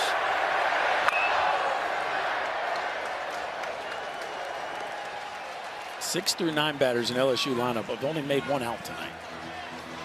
I mean, that's some pretty good production at the bottom half of the order. Incredible ball game, and Jordan Thompson, as you said, Ravi, was 1 for 30 coming into this one this week. 1-2. This ball smacked to right field. It is over the wall. Josh Pearson blasts off. And the Tigers are putting it to the Gators.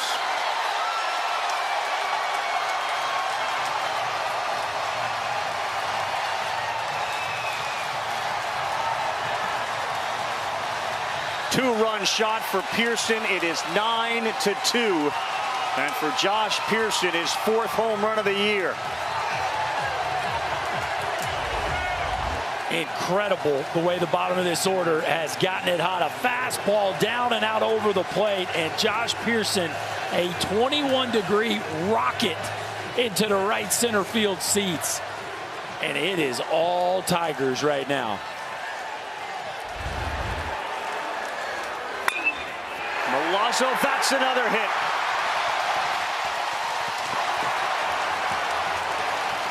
The LSU Tigers, if you go from Dugas on down, you cannot get them out right now. And you wonder what impact that ball off of the right ankle of Slater has had, because there have been some smashed baseballs since he was hurt and stayed in the game. Joe Bear 3 hits. Thompson 2 hits. Pearson a home run. Now Milazzo's been on base all 3 times. That's 1, 2, 3, 7 runs out of your 5, 6, 7, 8, 9 slots in the order. We're in the 4th. It's the beauty of baseball, man. You're only as good as your next day's starting pitcher or your next day's offense. They're up 7. They lost by 20 yesterday. LSU's Kim Mulkey in the LSU luxury suite. She knows a thing or two about championships. She's wearing her son's jersey, Kramer Robertson, who of course was here in Omaha playing for the Tigers as shortstop. That's a pretty good place to be right now with LSU 10 hits, 9 runs. Pitching lined up for days. And Tyler Nesbitt comes on, the sophomore out of LaBelle, Florida. His numbers, and this has not gone the way that Kevin O'Sullivan would have scripted it. No, and we talked about it earlier. The Gators going to have a chance in this thing. They got to have somebody go out there and get them 9 to 12 outs the rest of the way. You can't just keep piecing it together in short stints. Nesbitt now the next one. They're going to see how long he can hang out there. Be careful for this guy. Here's Cade Beloso, drilled twice and he struck out. 85-mile-an-hour changeup to start him. Thompson and Pearson began the game 3 for 52 here in Omaha. They're 3 for 6 with a homer and 4 RBIs tonight. You just never know. You never know. That's what makes this game so great. You never know. Jay Johnson was adamant about his confidence in Jordan Thompson last night. And boy, is the shortstop making his skipper look good right now. Talked about how he believes in Jordan Thompson, how they wouldn't be here without Jordan Thompson, and a couple big hits here in this one for that young man.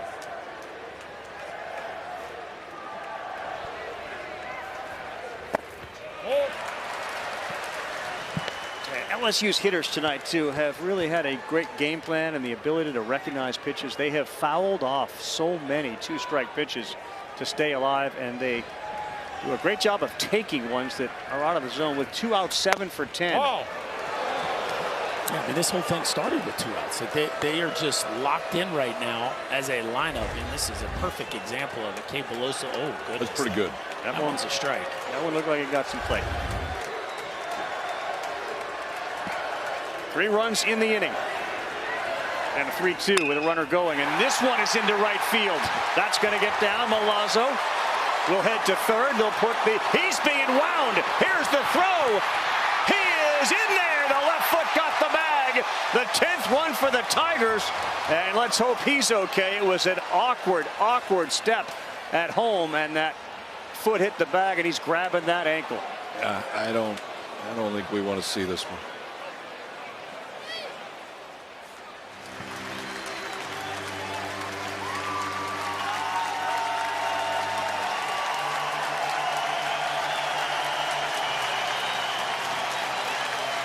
Alex Milazzo just scored the 10th run of the game. No pressure on that left leg of his. He is being taken underneath. Well, he, of course, will be examined, x-rayed. And the crowd will once again settle down after giving him a standing ovation.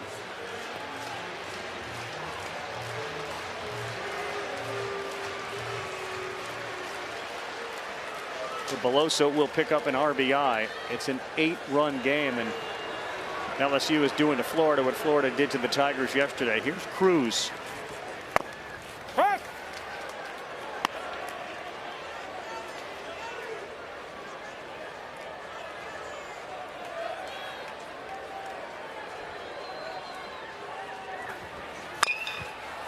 The ground, Rivera will go across the diamond, and that will do it as Cruz is retired. 6 runs in the second, 4 runs in the fourth. What's going on inside the head of Kevin O'Sullivan? We'll find out when we come back. Some short outings by a few of your arms. How do you manage the bullpen going forward? Well, we're just going to try to have to put a couple zeros on the board. I mean, I think we had 4 walks and 2 hit by batters the first 3 innings, and obviously they capitalized on it. And then this inning we had 2 outs still be on, and ended up giving up 4 runs. So bottom line is we still got more than half the game left. We just got to chip away.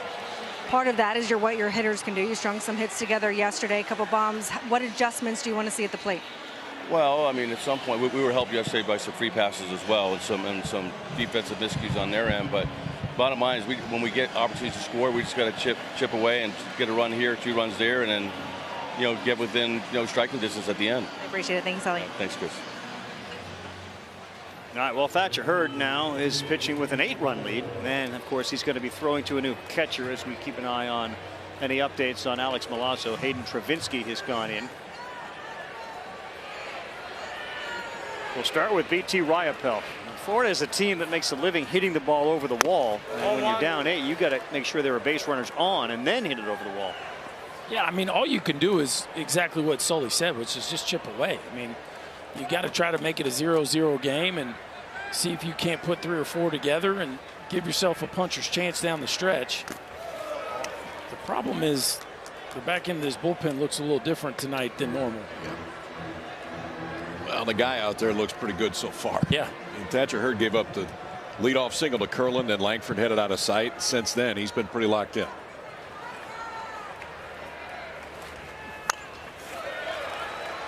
I think Hurd recognized he may have got away with one there, too. His reaction, that was a fastball letter high, not as high as he's been elevating. And it was fouled straight back.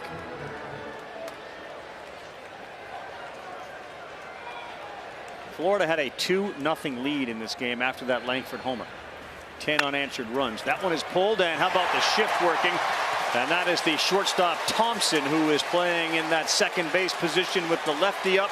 Riopel is denied.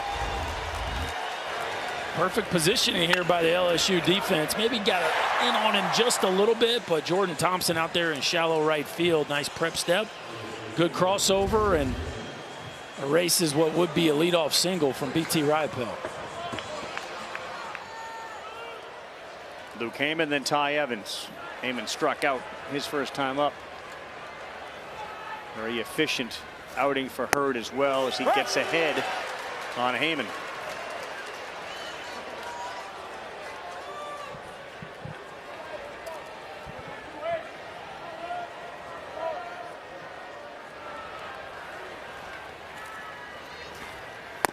For the Gators, nearly 3/4 of their runs in Omaha are scored or have been scored with the ball going over the wall.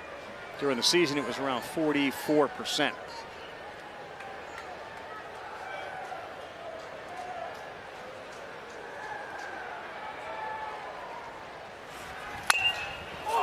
Popped up. Cruz didn't see it. Now he comes in, and he's able to camp under it to make the play for the second out.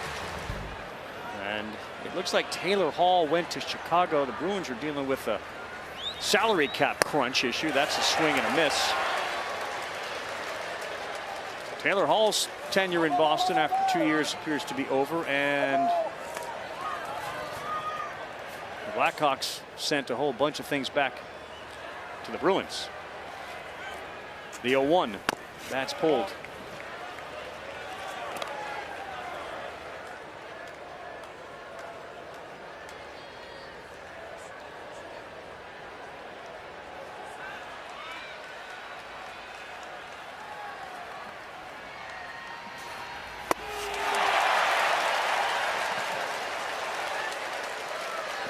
Kind of pick your poison with Thatcher Hurd right now. That fastball is played up. But again, he gave up hits to the first two in this game. Single home run, has not given up a hit since.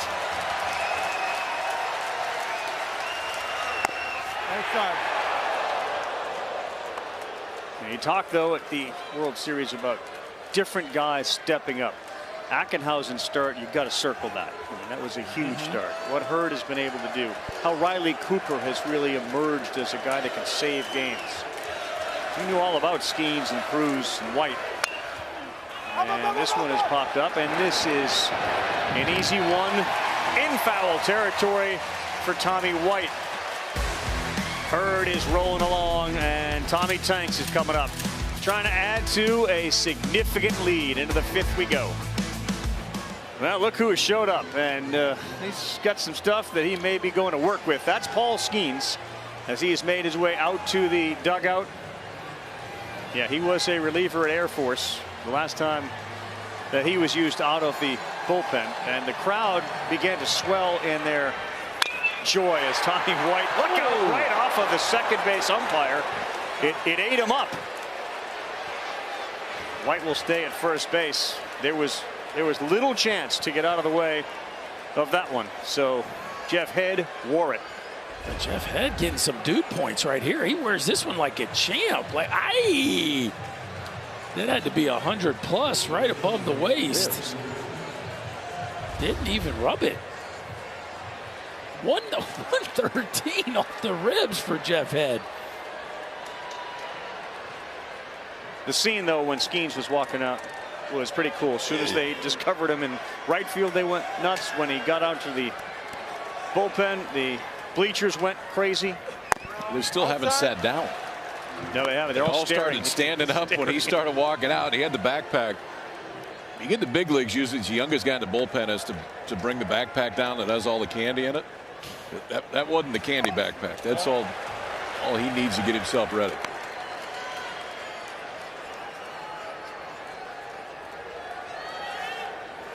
The reaction and the confidence from the LSU dugout as well. When he walked in, they all gave him high fives. Christian Little looked at me and he said, "It's over." Yeah, it's certainly a feeling that they would have, given the 8-run cushion and the best pitcher in college baseball available to go with a bullpen that, for the most part, has been lights out. It's a great position to be in if you're LSU, as Morgan flies out to left field. Yeah, +8. +8. I think they like their spot.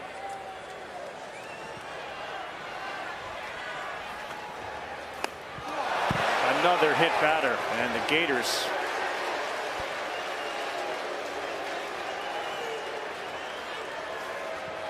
have now hit 3.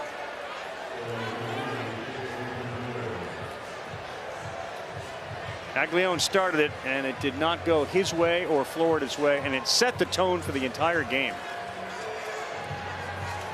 So he only lasted 1 1/3, and pick your poison here with the bottom of the order. Braden Jobert is 3 for 3, 2 singles and a double. 0-1. And everything is in sync. And it was Travinski who said when he gets hot, there's nobody more enjoyable to watch or harder to get out.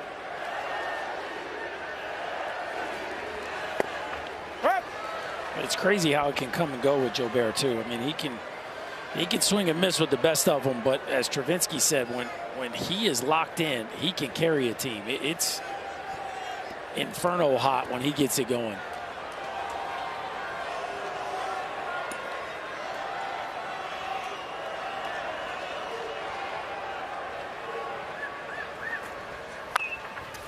A little squibber.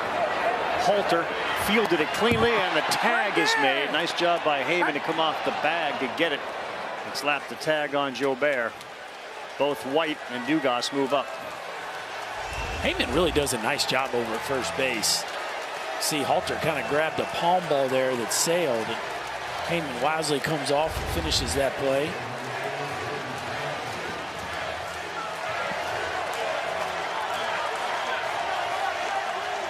You know, Jordan Thompson is a great example of how you win a crowd back.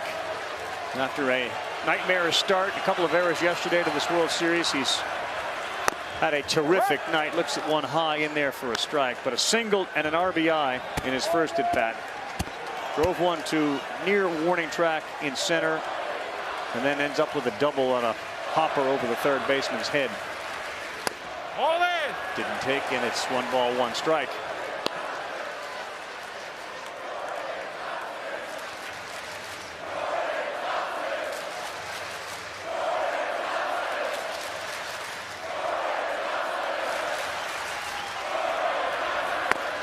Like we're in the Bronx right now, don't you?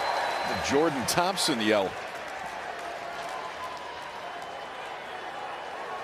Feel great for a kid, though, don't you? Yes. They weren't yelling Jordan Thompson's name that way early in this series. He's going to be drafted, this guy, at short. Got one there, and he pulled it foul.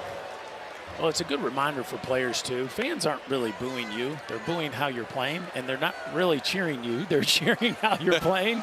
Yeah. And so it's a good reminder. Just, you know, you just kind of got to remove it from your identity and just play. Just don't get caught up in the noise, and try your best to flush it and move on to the next day. But the resilience he has shown, it's one thing to not be getting hits. It's another thing when the defense goes south, right? Especially as a shortstop. But well, I think he's won over a lot of fans here with the performance on the biggest stage.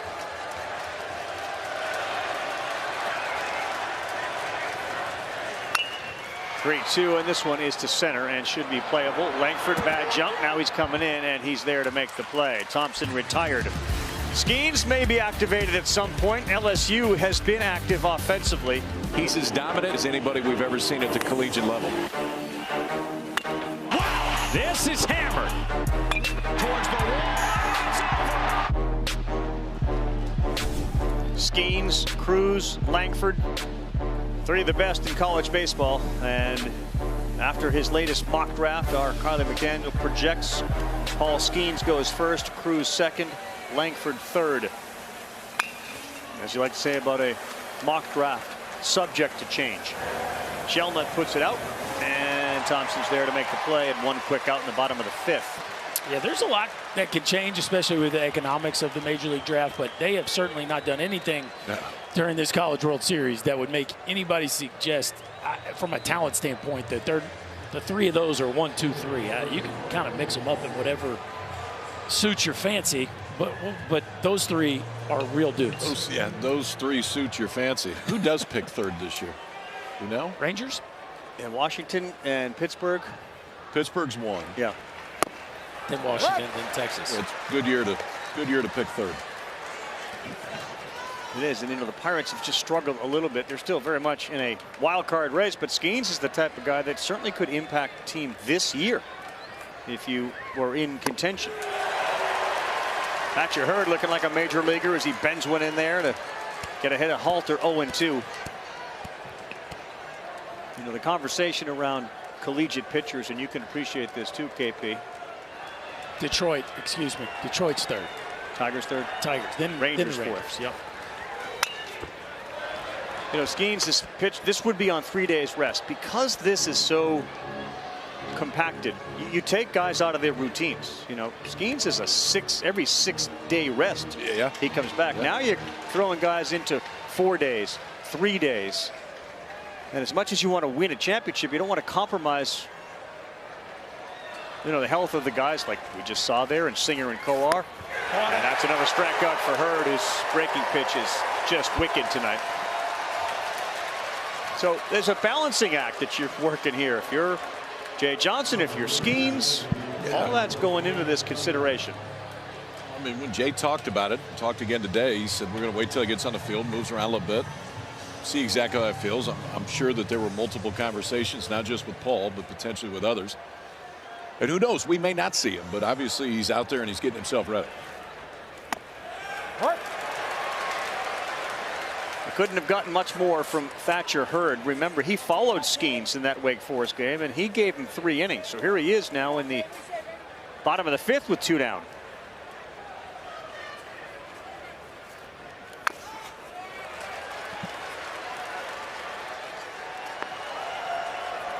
Yeah, Alex Milazzo's back out there with good big walking boot on his left ankle. He scored that run and he landed just terribly awkwardly. Took him off, and now back to be able to be with his teammates.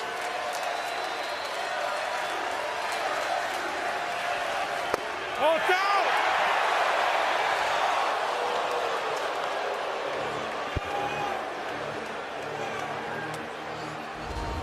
Oh, this one was close, boys. What do you think? Oh, goodness. Billy V had it. Just a little bit off the plate. I meant the swing. Swing. Oh. Looking for punch out 6. He's allowed only 2 hits, and Hurd delivers. And he got it. Cade Curlin frozen pizza at the plate. It's 10-2. We got the 6th, 7th, 8th, and 9th, and LSU and the Tigers are feeling it. Sweet moment in the LSU dugout as everyone came to give Alex Milazzo a little hug and a love as he is there with a boot on his left hand.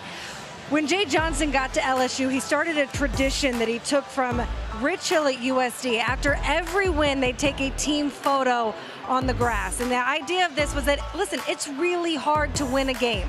So every time that we do this, I want you guys to soak it in, embrace it, remember how much you love the game, and they've done it even here in Omaha for every single win. We'll see if they do one tonight with a trophy in front of it. Yeah, and if they do, it'll be number 54 as far as that photo wall goes. So Milazzo's left ankle in a boot over there. He's getting all sorts of attention. Tommy White just went over and gave him an enormous pep talk. As it's now 0-2 as we start the 6th inning. Josh Pearson rode one out. Got a home run. And that came in the 4th, all part of that 4-run inning. They get 6 in one, 4 in the other, and he is gone on a sinker down.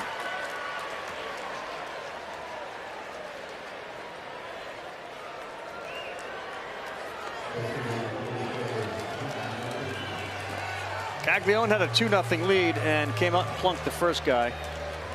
And even though he was able to get through the 1st inning with 2 strikeouts of White and Morgan, after that, it just completely fell apart. But that was sort of a tone setter with that lead and then a hit batter. And he just never felt like he had control of that run on that fastball to his arm side. Really put left-handed hitters in jeopardy, and it ended up walking a bunch of righties.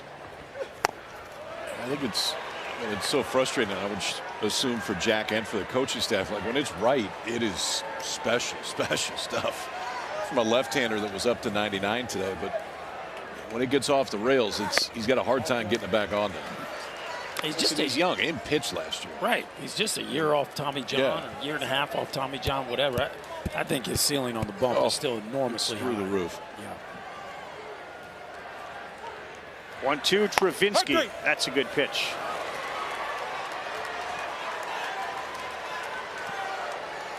Tyler Nesbitt looking apart since he's been out there, and he is giving him a little bit of length. Two-seamer. Just enough movement to come over and catch the outside black. So back-to-back strikeouts from Nesbitt here. 2 quick outs in the 6th.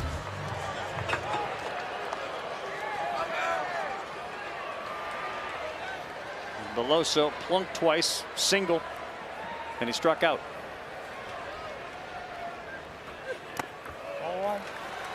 You know, there are certain players that transferred into LSU. There's other players that just live and die and breathe the program.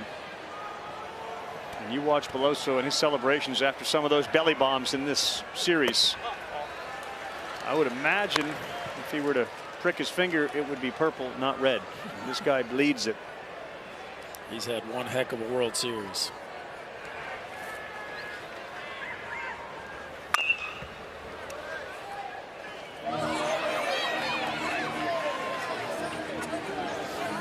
Two homers, 7 ribbies.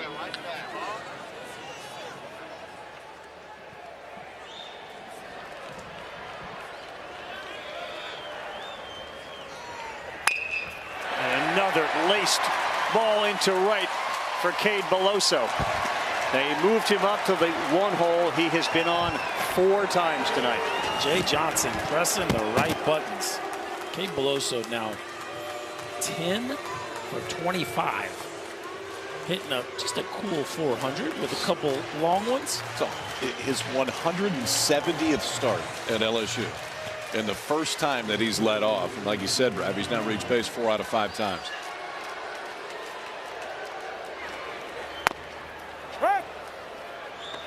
Also got to be right in the mix for most outstanding, most valuable player here at the College World Series. He's had a heck of a run. Sure has.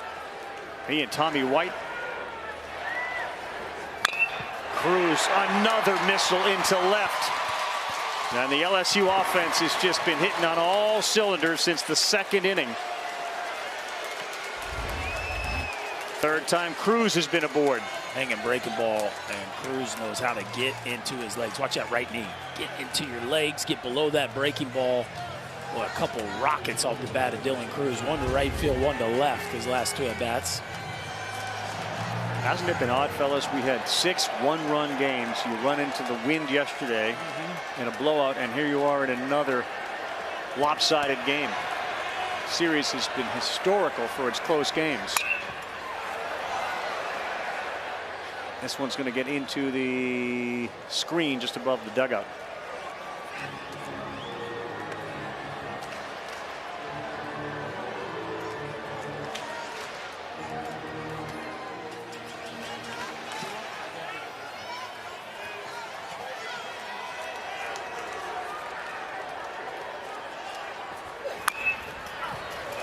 Right off of White's foot.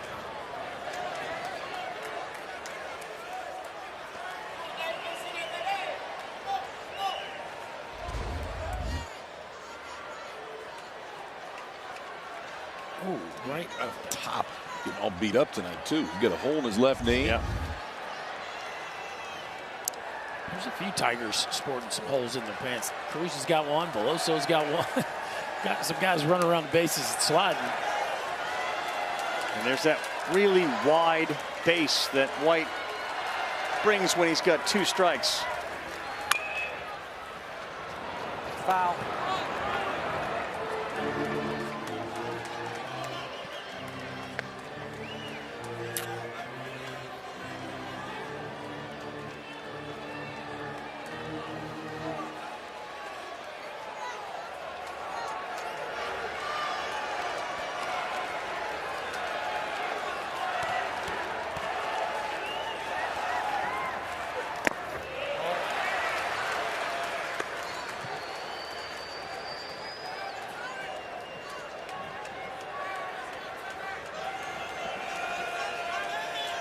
Twenty-three walks, 23 strikeouts, 39 walks for White. He's just such a difficult guy to strike out. And this one is into shallow center, and underneath it is Langford. Bottom 6 coming up. Florida needs some runs badly. He tags it left field and launched by Wyatt Langford. This is about as good as you can do it.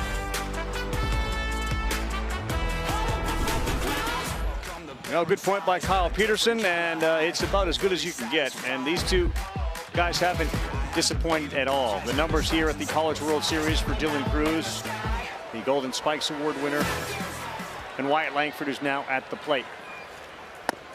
And he looks at strike 1 from Thatcher Hurd. They're going to go top 2 or 3. 1, 2, or 3 between these 2 And the guy out in that bullpen, who very likely now may just be watching, given the 8-run cushion. And they're going to hear their names called very early in the draft when we're in Seattle. Two-time All-American. He's the #1 pick every other year. I mean, every other year he's the #1 pick because Skeens is so aberrational, and Cruz is another one of those outliers. Yeah, and it wouldn't shock me if he still goes #1. Sure. I think another rocket this time right at Thompson. Standard operating procedure, though, by Wyatt Langford to hit it hard, and that's the first time he's been retired. I mean, him and Cruz have put on a laser show here in this one. That doesn't make him feel any better right now. He's trying to start the inning off and try to chip away, but boy, he's put on some sort of show here in Omaha.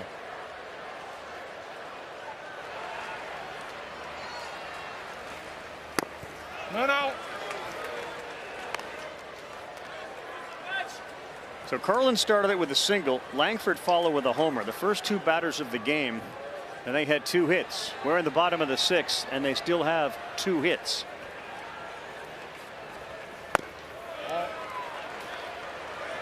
How dominant Thatcher Hurd has been. They have not had a hit since the first inning.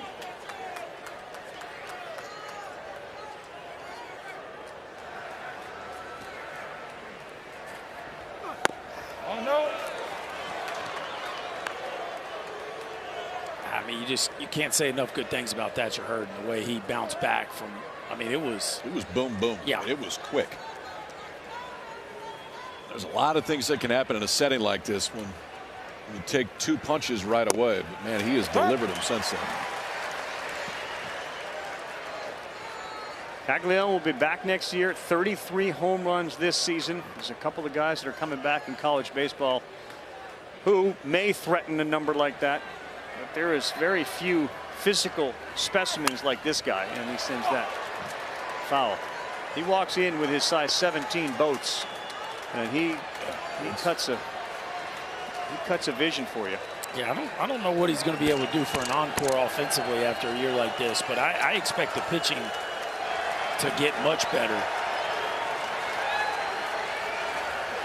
Ooh, he got him there. A wicked breaking pitch. Caglione is out.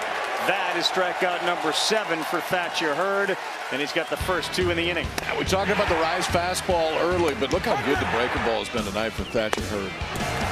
And he can spin it. And he's also had the ability to control it. Look at this. 78.1 on that last breaking ball. Whoa. Spins at over 3,000 RPMs, about 20% more than the big league average. That is a real pitch at any level.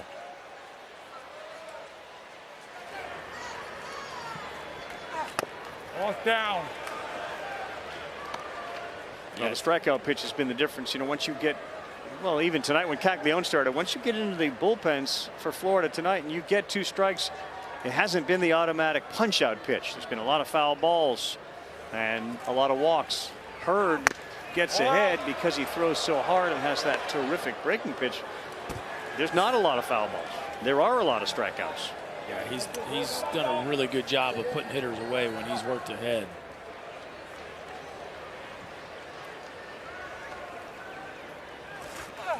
Inside. Close pitch. Hurd wanted it. We'll go 3-0 to Josh Rivera, the cleanup hitter and shortstop for the Florida Gators.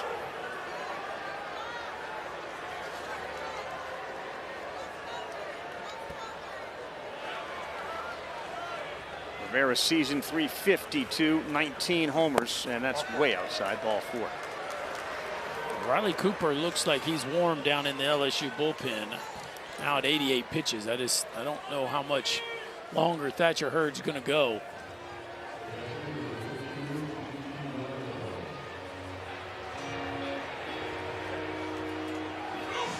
Well, they move Thompson over to second base again. BT Riopel has shown this tournament that he can elevate and clear a fence. He's done it all year, and he's been good here.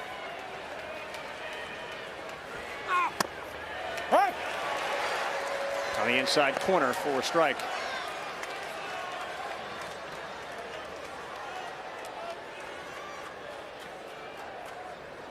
3 homers, a double, 3 runs batted in. Coming into this game here in Omaha, 0 for 2 tonight. Fastball and smoke to center field. Cruz goes back and not a problem. Ryapel hit it well, but it ended up in the glove of the Golden Spikes winner. 7th inning ahead, 10-2 Tigers. First plate here. Right now. Well, that happened. That is a live shot and happening as we speak. Okay. Came down here in 11 though, and the balls have been flying this year. So this ballpark, when the wind, and the wind really does dictate everything in this ballpark. If it's blowing neutral or blowing out, you got a chance to set some numbers. If not, you can't get it out of here. This is going to be a difficult play going over, and that's a fair ball.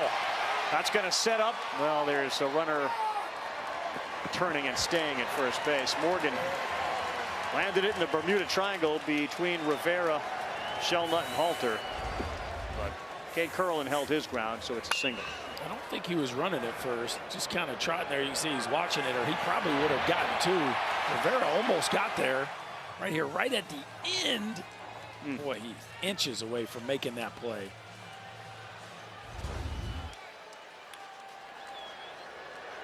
That's the night it's been for LSU, though. While they've hit the ball hard and certainly deserve to be up by this, there was also that ball that bounced over Halter's head.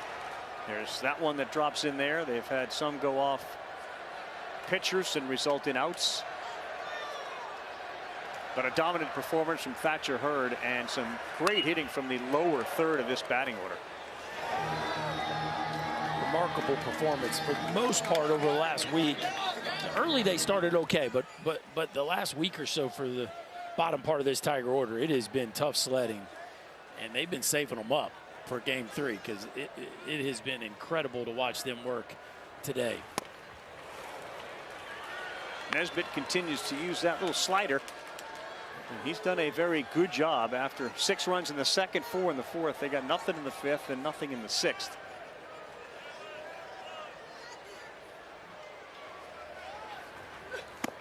Outside. You know, you wonder too, they lost obviously, and they've managed to beat Wake Forest, the #1 overall seed, twice. As great as they are at Alex Box, you start to get familiar with the surroundings here. Yeah. You can get a little more comfortable.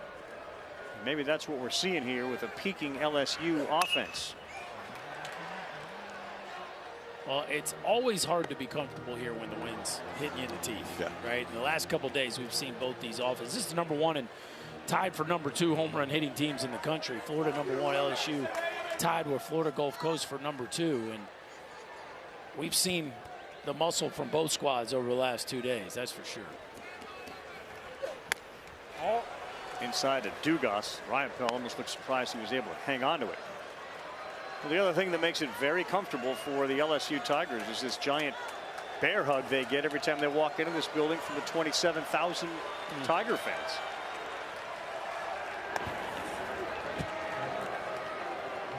If this score holds, it's going to be a quiet night at the Hilton.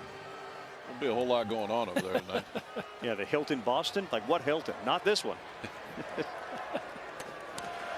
You're not going to look for a nice quiet meal in the lobby of the Hilton. Well in! That's in, so that is a ball 4, and there's no play at second base. Damn it! Trey Morgan expressing some frustration that he didn't steal the bag. He had a great slide. He wanted that to hold up. Still gets to stay there, though. Morgan's got a terrific personality. You've heard him at the plate calling his own balls and strikes. When the ball crosses, if it's not good, he'll say ball. Nope. Nope. Oh, we got spikes on. Watch out. And we just went to the backstop. And now we're at second and third. And maybe Nesbitt's running out of some gas here. Paul Skeens looks like he's like legitimately heating up down there. He got spikes on. He's doing some rotational moves. He's starting to walk around with a purpose down there, boys. This is interesting. Well, oh, nice. Sits down. Until you said that. He heard you too. One out. Whoa. And that one misses to Braden Jobert. Single, single, double. And then a ground out to third base.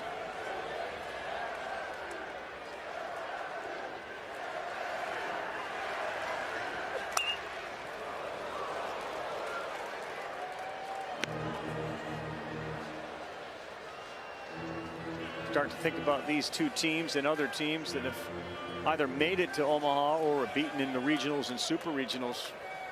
These two will likely continue to be potential Omaha teams for a long time. I mean, Jay Johnson's got this thing cooking, and obviously what Kevin O'Sullivan does with recruiting, transfer portal, pitchers.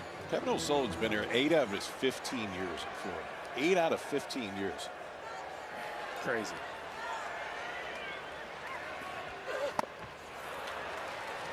Gilbert is gone with a strikeout, first out of the 7th.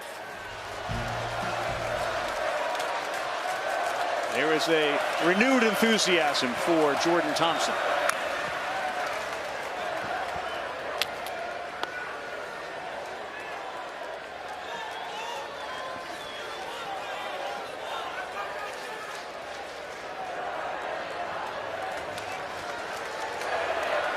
Johnson was telling me before the game, I asked him, he insists he's okay. I'm good, I'm good, I'm good. And the faith that they put into Justin Thompson, despite these College World Series struggles, pays off tonight. Jordan Thompson. I think I was confusing him with Justin Thomas. Swing and a miss there. And Jordan Thompson retired, second straight strikeout. Nesbitt with a good little bounce back. Fourth punch out tonight. Tyler Nesbitt's been really good, man. I mean, this is exactly what Florida needed if they're going to have any chance. Obviously, the offense has got to get it in gear here pretty quick. The first two reach in this inning, and he punches out Joe Bear and Thompson to get to 2 outs.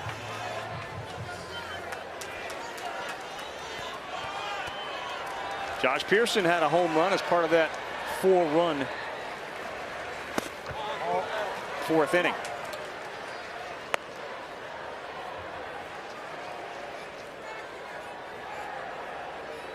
Now, really, the only drama that is currently left for the LSU Tigers faithful here is will they see their hero Skeens come out of the bullpen at some point? Watch out. Went in there in a hurry, and now there's a ball search going on. There it is. Had the glove. We had everything ready.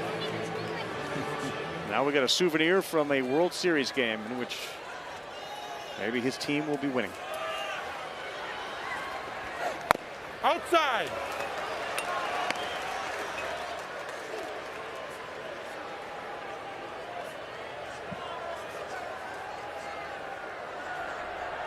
Think about the Skeens-Rhett Lauder matchup. It was as good a pitching duel as we've ever seen here in Omaha. And again, 2 more high first-round picks in this year's upcoming draft. That was one we'll remember for a long time. 2 of the most talented college pitchers you will ever see, both on their A+ game. And, you know, there's a lot of things that happen that can get lost, like Ty Floyd. Yeah. 17 strikeouts. In 8 innings.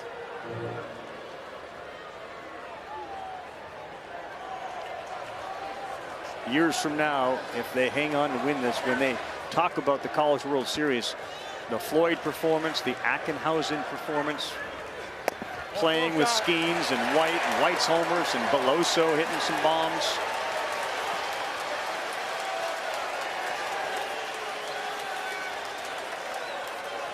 Cooper closing deals.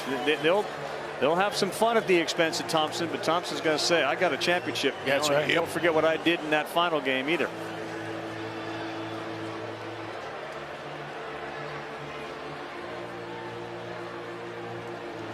It's like Blake Purnell coming on again.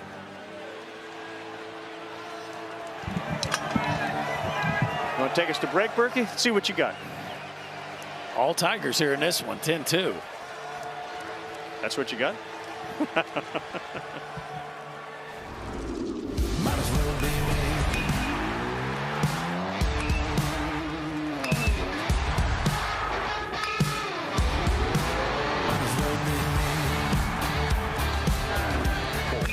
Smacked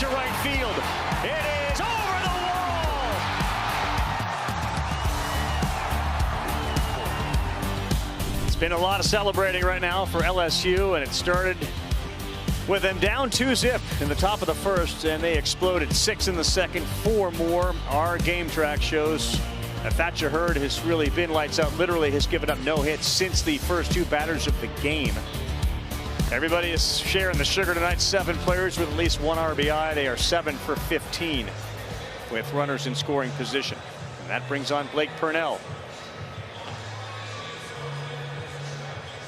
A big double play last night. I mean, when Blake Purnell came in the game, it looked like LSU may go on a run and win this thing in 2 straight, but instead rolled a double play. And after that, it was kind of off and running. Doesn't need the double play right here, but needs to get the Gators out of this thing and see if they can get these bats going, because they are running out of time. Ficarrata and Purnell, they knew their importance of their performance. Helped give the team a chance to win. Sully knew he needed somebody to step up, and those guys did. Thatcher Hurd, the star of the game tonight, and Milazzo left with an apparent bad ankle injury. He's in a boot. Watching the rest of this one, so this guy Hayden Travinski, who is a big fella, will come up with the bases loaded.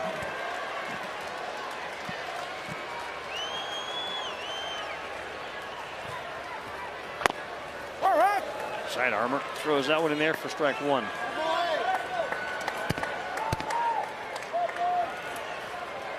There is a lot of power in this guy's bat.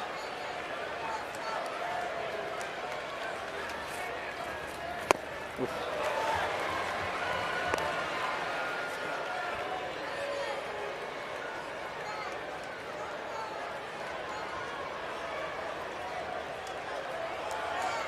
.6'3", 235. Purnell trying to make quick work out of him. Hayden Travinski is a big part of this LSU story down the stretch. He did not get a lot of run early in the year as Brady Neal and Alex Milazzo got all the action, but down the stretch last couple months, he has been a huge source of offensive production for the Tigers. Ball down. How about Travinski taking one up right above the letters and then taking one just below the knees? That's the one that Purnell wants you to swing at. That's where he makes his living. Is those 2 seamers are just down a little bit out of the zone. Travinski doing a good job of forcing him into that zone.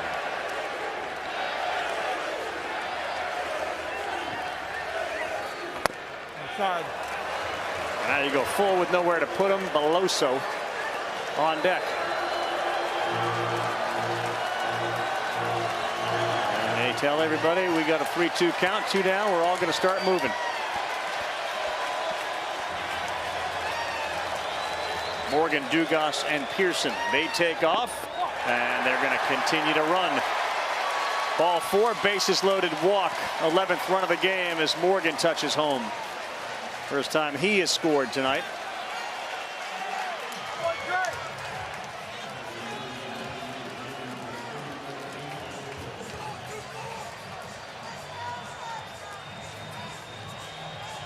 And you can see when the bottom of the order is clicking, the relentless nature of this offense. Florida put up 24 yesterday. LSU sitting on 11 with the bases loaded. And Beloso, a line shot that's caught. He hit it hard again, and he is squaring it into the glove of Rivera. Bottom 7 coming up at the World Series.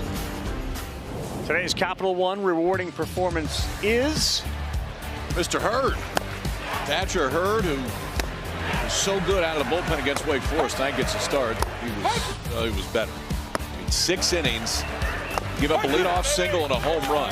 He allowed 3 base runners after that, did not allow a hit. So for third, Thatcher Hurd strikes out 7 in his 6 innings.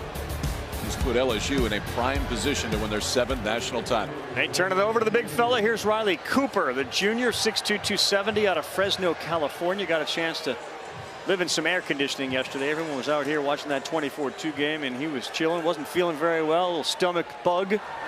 But he is back on the mound here, and obviously a non-save situation with an ERA of 0. 4 appearances.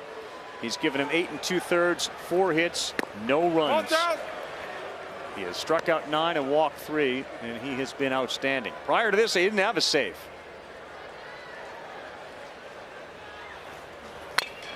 Breaking pitch, center field.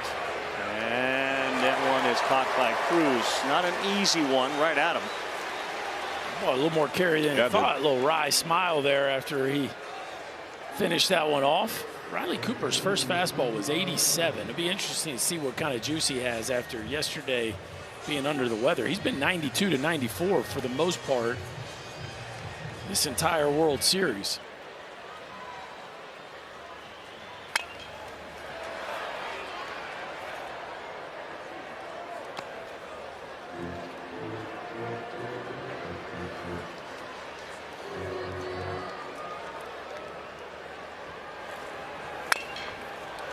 This one driven to right, fairly deep. Jobert, he's at the wall. He'll leap. And did he catch it? No, it is over the wall for a homer. He came really close. But it's a home run and another one for Ty Evans. What an effort. That's the most home runs by one player in the history of the College World Series. Ty Evans, take a bow, buddy. You just had one of the best weeks in Omaha anybody has ever had, the best from a power standpoint. A changeup that just kind of hangs out over the plate, and Ty Evans just enough. Jobert gets to the wall. It's in his glove. Wow. That's Evans' 5th home run of this World Series. He had 4 homers all year. He didn't start the first game here. Came off the bench, and he started ever since. This one is smoked to center. Now Cruz, he's going back, and this ballpark will hold it. Boy, what an incredible effort, Braden Jobert. He times it up just right, KP, and he sticks it, and for whatever reason, the glove just didn't hold it. Oh, man, that one stings.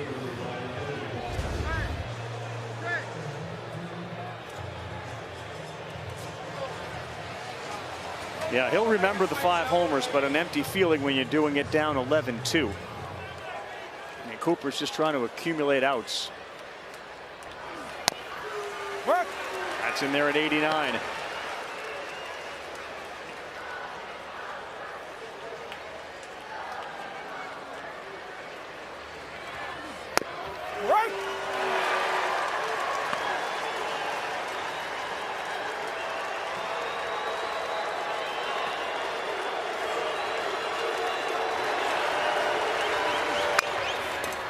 Rolls one over and playing very deep is Thompson, and he's there to make the play.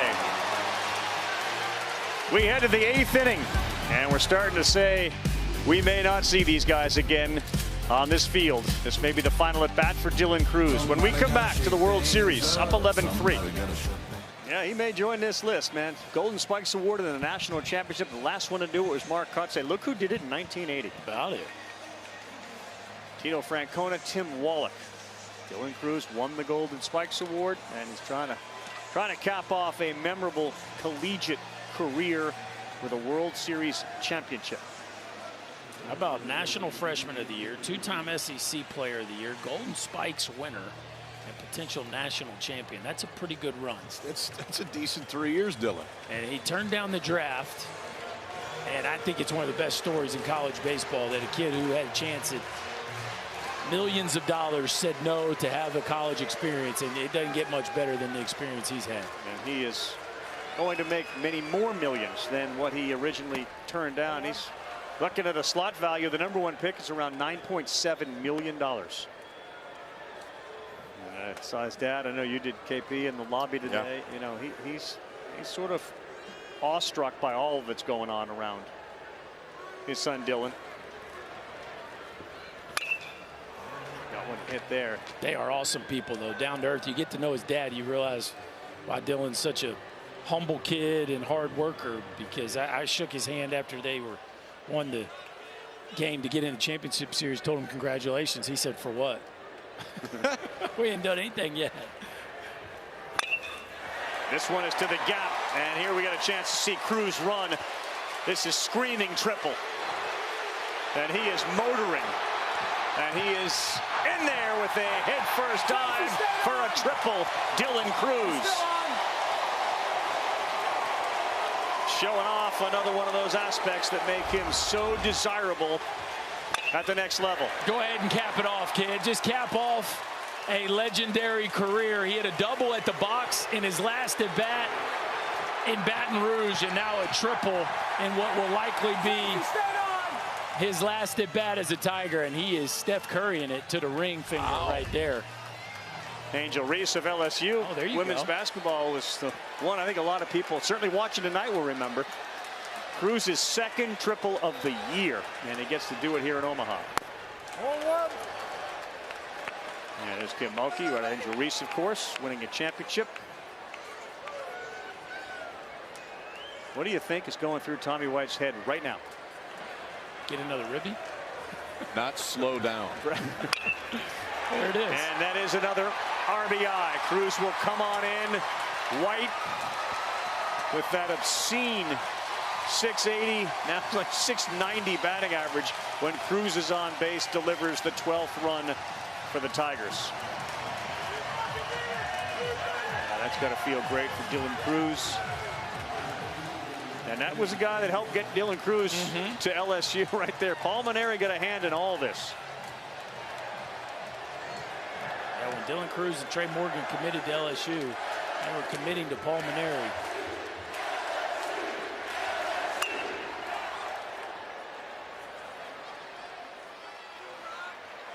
Hey now. The softball catch, KP? Softball bullpen right now. Yeah. All right. This place will go bananas when Skeens gets on the mound to close out a World Series championship. Jay Johnson wasn't kidding when he said he will pitch tonight. He'll be on the mound tonight.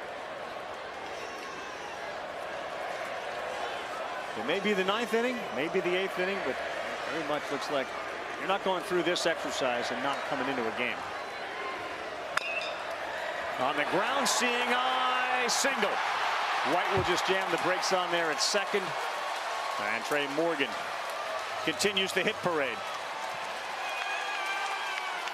That's 18 of them tonight for the Fighting Tigers. 18 hits for LSU and 10 free base runners. That's a lot of traffic. And it cannot end soon enough for that guy right there, Kevin O'Sullivan.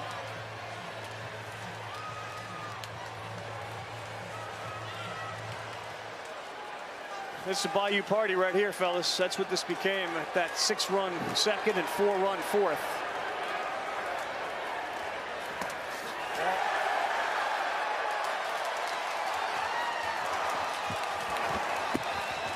Yeah, couldn't have started any better with the 2-run homer. A 0 in the first, a 2-run homer in the bottom half.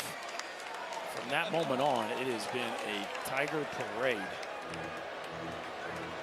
Jay Johnson looking to become the first coach to win the World Series in his second year. When I told him that, he said, yeah, but I didn't get it done on my first. I think they'll forgive it. Hold in. 2 balls, no strikes. This is Gavin Dugas.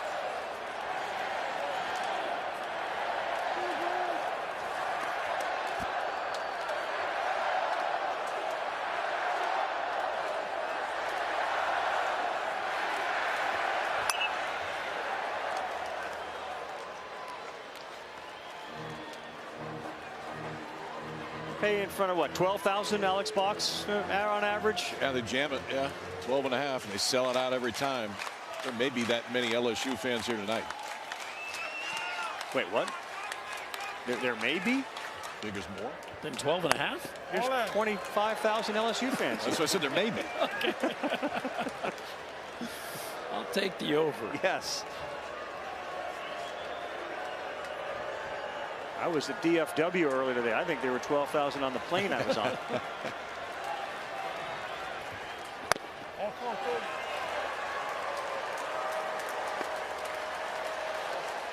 Been a rough sled right now for the New York Mets. Buck Showalter in New York. We're loaded one more time. And a pitch to hit, fielded on the ground, a second for one. They will not turn the double play. And they now have their own 10-run lead. It's 13-3.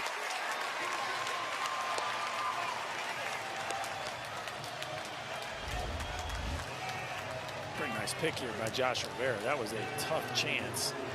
Curlin did all he could to finish it off, but Joe Bear just too fast down the line. Nevertheless, the Tigers had another.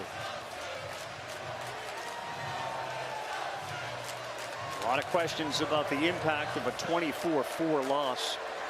We had a loss like that earlier this year, and Jay Johnson sent a GIF around, which was just a flush toilet. Like, let's get rid of that memory. And they went right home yesterday and basically got the day to just forget about it all because it was an early day game. Yep.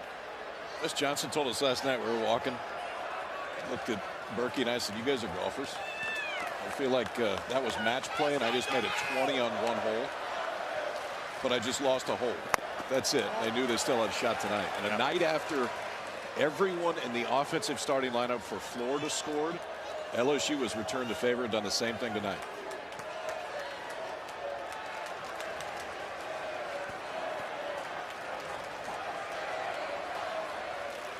(2-0) to Jordan Thompson, and now it's 2-1. It's been a remarkable run. This LSU team was everybody's preseason number. Yes, they were hard. They wore that crown for 3/4 of the season before they finally stumbled and lost a weekend, and Wake Forest took it over. But this has been the most famous team all year long. And their ability to rally the troops. Jay Johnson figured out the bullpen pieces we wanted to go with on the day 3 of a weekend, and they have responded in incredible fashion here down the stretch. It's Milazzo who has taken a seat, or I should say a stand. This one is to left field off the bat of Thompson. He's watching it, but it is going to be caught out there in left field. And touching home with the 14th run of the game is Morgan. They don't mind adding on here right now. They do not mind at all, because many of them sat through yesterday when it was the other way. Sac fly for Thompson, and a really good bounce back day for him.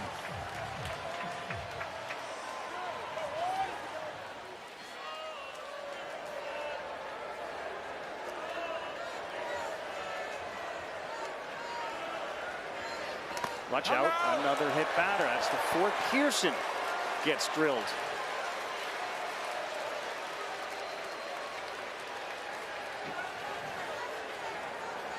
Been an ugly performance from the Gator pitchers tonight. Yeah, this one's been rough. After they saw it happen to the other pitching staff last night.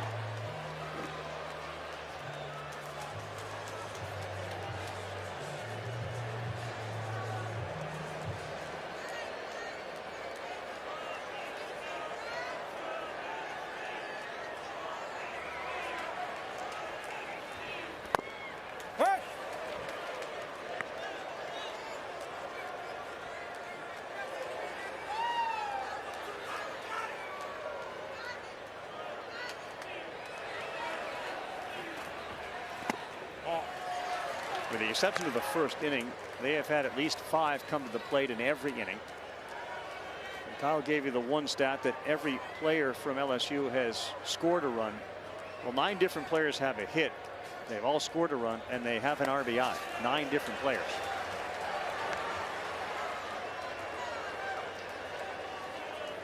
The great Mark Amento delivering some notes tonight. Nailed it.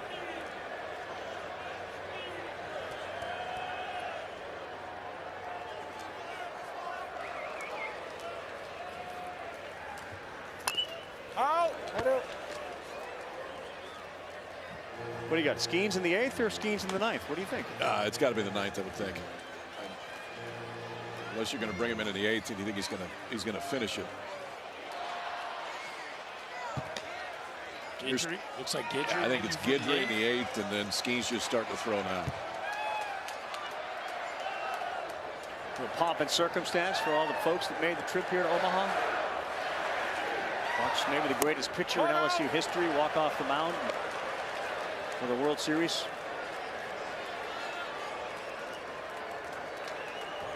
Skeens has been compared to the Steven Strasburgs, Mark Pryors, Josh Beckett's, He knows there are things he needs to improve on, in particular the secondary pitches. And there's a shot. Rivera makes a nice play from the hole. Strong arm. Wow, nice play. Rivera off the bag, though. They say was Heyman. So we'll keep it going for the Tigers. That is a big league arm. Yes, it is. He watch him get these feet organized and put that right foot in the ground and rip it. I guess Luke Heyman just couldn't quite keep the right foot. No, just a touch off the bag.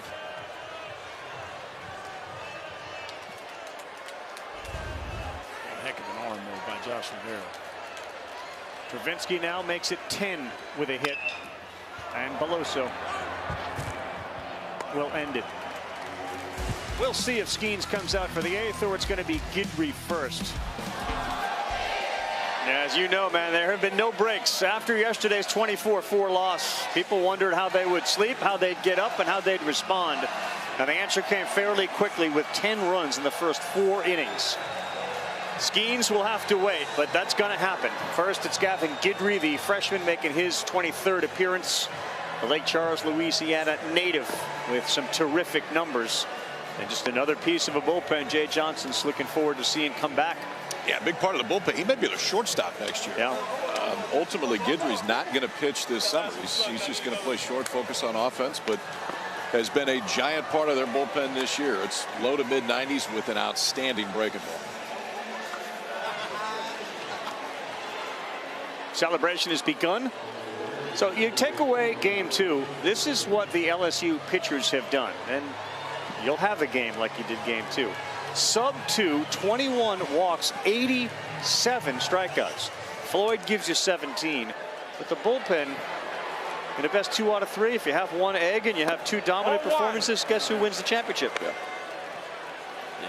the pitching staff has been incredible. And again, you give them the 1 mulligan on a day where things got a little goofy. But this wasn't what people were expecting from LSU to start this postseason. Yeah, right field, Curlin, and exit stage right. He got into that thing, and it flew out in a hurry.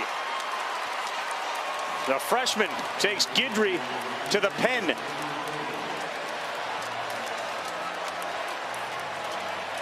How about that ball from the freshman? Kid's supposed to be in high school still. This was supposed to be his senior year. He left early. Berkey, that's number 17 on the year, and this one wasn't even close. No, how about getting below a fastball down and away? Heads up, Mr. Skeens. 17 homers, his first one of the postseason. What a future Cade Curlin has.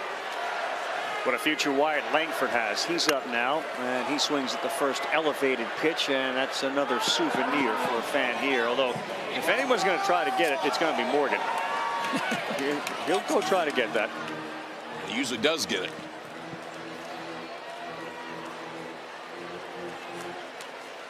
Wake Forest beaten by LSU twice. They had to do the second one without Nick Kurtz, as you talk about great first baseman. Langford's last at bat here in a Gator uniform. We talked about Cruz's career. Wyatt Langford, Kevin O'Sullivan said he's got to be the best pure hitter he's coached. Now, obviously, Pete Alonso and Jonathan India are major league stars, but at Florida, the 2 years he's put up, as good as anybody in that uniform. You know, he also has put his head down and is just running hard all the way to second base before that ball is caught in foul territory by Dugas. And that would likely be the end of Wyatt Langford's career, historical as it was. His next stop will be with a Major League Baseball team. I think what's so impressive about Langford, and there are plenty of things, is he didn't play his freshman year. And there's a lot of guys who don't play their freshman year and they go somewhere else. Yep. He did.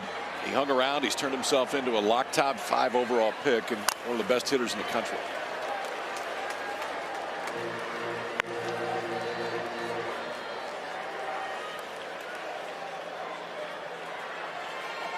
Caglione was the starter and just didn't have his stuff tonight, so he came out quickly. And it will be a disappointing College World Series for another guy that is going to make an impact at the next level in some way, whether throwing 99 or with that 33 home run potential in his bat that we've seen this year realized.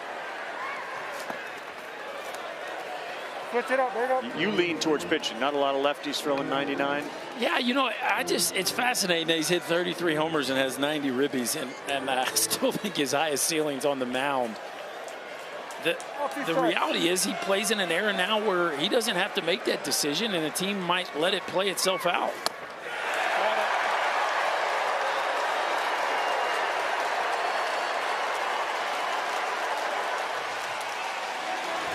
It's been a tough night for Keggs. 3 strikeouts, was hit by a pitch, and obviously didn't throw his best on the mound, but still a year to where he has led the country in home runs with 33, and he will be back next year, just a sophomore. Now Rivera, he swings and misses, and Guidry's got a good slider working there at 83. Like Rivera projecting as a major leaguer? Oh, yeah. Rolls one of the shortstop. Thompson. Offline, safe. He dragged Turner, Morgan, I should say, off the bag.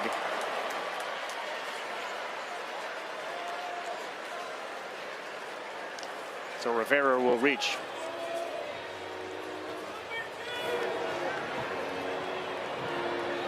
I think Josh Rivera can play shortstop in the big leagues. The offense has made a gigantic jump this year, and he's proven that he can hit the ball at the ballpark and drive in runs, but that glove is going to allow him to play this game for a while.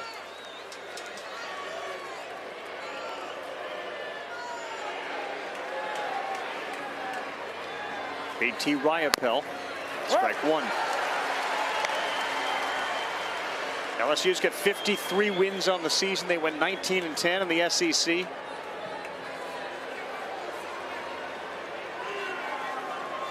This will be their first World Series title since 2009. Of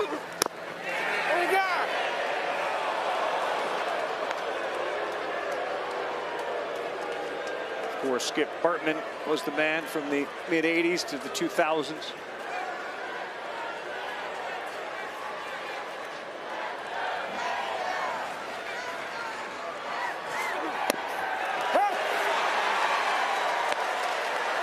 Yeah, I mean, it feels like a while for the Tigers because that's just what an incredible run they were on from 91 to 09. They are back to the mountaintop now. DJ LeMahieu's and Alex Bregmans of the world that were part of this, all watching very closely as that's the third out of the 8th inning. Ryapel retired. One more inning to go before they take home another title. Back to Baton Rouge. It is the year of the Tigers. The LSU Tigers have got a lot of people that have contributed to this run through the course of the season. Tonight, White delivers. Pearson goes over the wall. And yes, Angel Reese, Dylan Cruz, they point to the finger, and that means we are going to be national champions. And yes, Angel Reese tweets out, baseball team, national champs too. Heard you.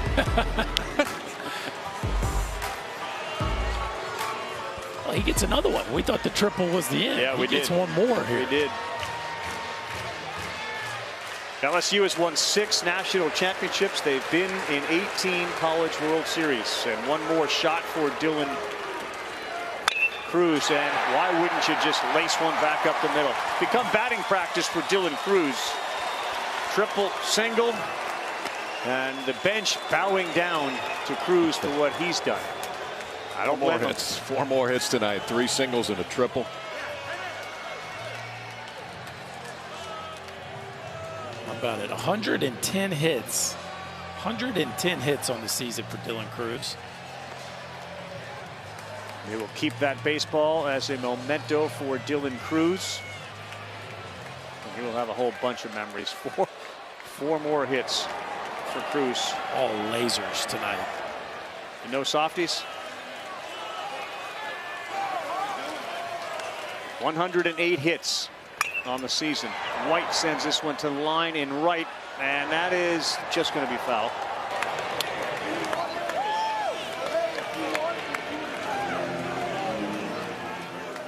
So Paul Skeens has come in from the bullpen. And unless he enters the there's an indicator. think we're going to see Skeens unless he's fooling everybody. Going to see him on the mound tonight. Trade one more sight of Paul Skeens for a national championship, wouldn't you? Take the ring. Oh yeah, they're not worried about that. No.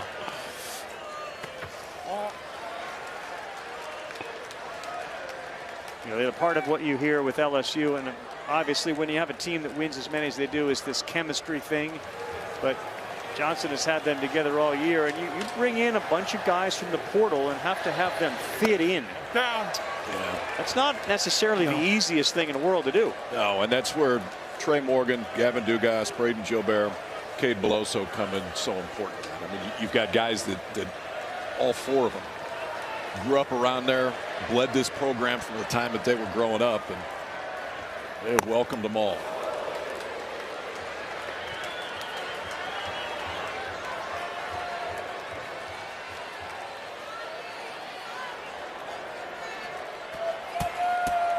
What an answer to a 24-4 loss.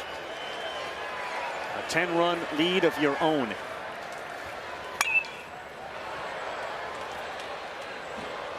This game will teach you to have a short memory. Any team that's ever played at a high level all has a story of a day where it went sideways on them and they were able to flush it and recover. This is about as loud of an example of that as I can remember on the biggest stage. But in some ways, and we talked about it yesterday, like when you lose like that, it's about the 6th inning, 7th inning. Emotionally, you've kind of already started. Yeah, and like you said, it was a day game, so there was extra time to recover. And of course, once that offense got rolling, it was all downhill from there. White, that's a fair ball. That's past the dive of the third baseman Halter. Cruz is not stopping. He's coming home. He'll score. White into second. 15-4. The LSU Tigers thrashing the Gators.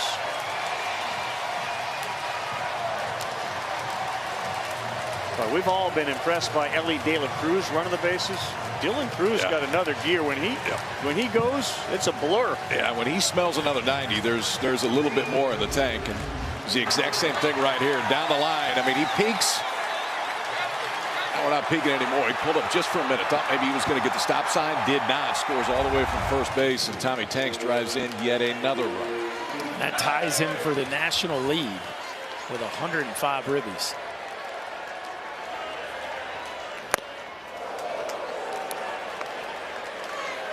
How about this? Cruz started the day with 97 runs, and he scored 3 to get to 100. They now have 2 players that, or a player that has scored 100 and driven in 100. Keep it going here. This one goes all the way to the wall. And another double for Trey Morgan, 16-4. And everybody is pointing to what ultimately is going to be given to them, a College World Series ring.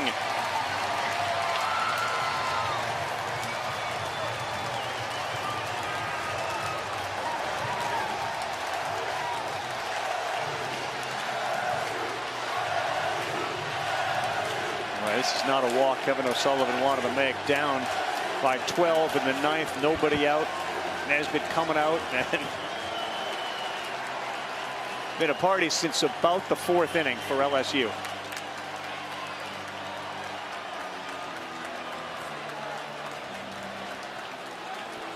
$16 runs, 22 hits. Cruz and Skeens. You'll never see it again at LSU, but you're never going to forget it either. We're back. It is a 16-4 game right now. We're trying to teach some new tricks when it comes to dancing. We had the sprinkler going. Gator chomp going. I saw Gritty. Yeah, this party's just started. It's not going to end either until we get back to Baton Rouge. You mentioned it, Berkey. 100+ RBIs and 100 runs scored from 2 different guys. It's not something you're likely to see again for a long, long time. No, I don't think it's ever happened, and I don't think it ever will. It's incredible what those two have been able to do. And the Tommy White batting average with Dylan Cruz on base is that's unheard of. It actually went down tonight. No, it didn't. It went up. He's 3 for 4.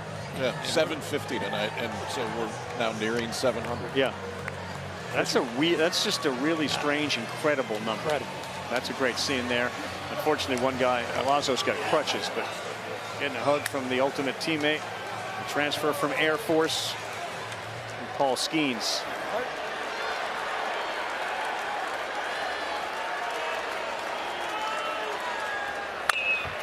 Jamison center field, and Langford is there to make the play.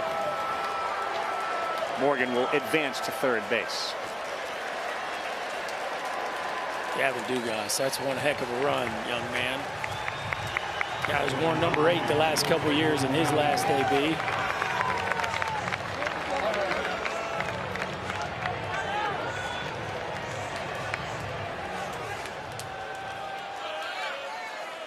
Only one team gets the chance to do this at the end of a baseball season. And this year it's the LSU Tigers. 22 hits yesterday. Florida had 23 hits, which was a single game record tying number. So the next hit will match what the Gators did yesterday in a World Series for number of hits in a game.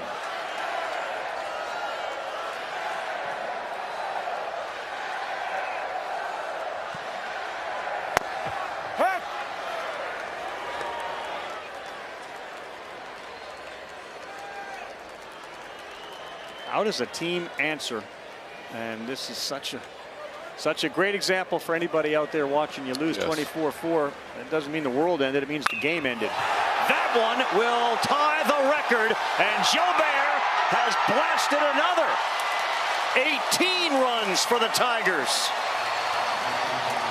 And when Braden Jobert gets on a roll, we are witnessing it tonight.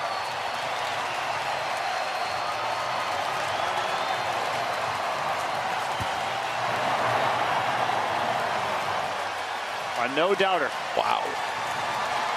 They just keep on coming.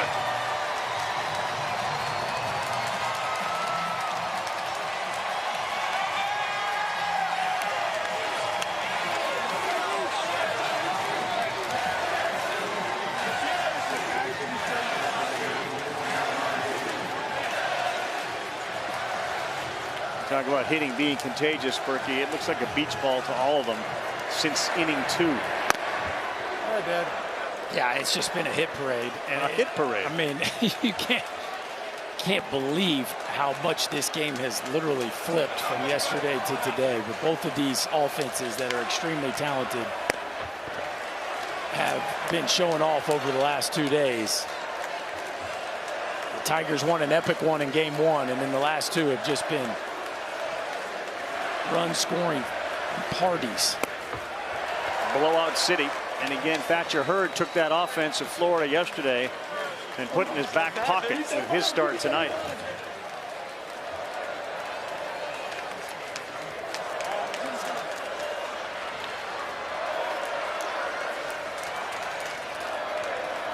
Outside. Names that will go down in the history of LSU as far as baseball players go.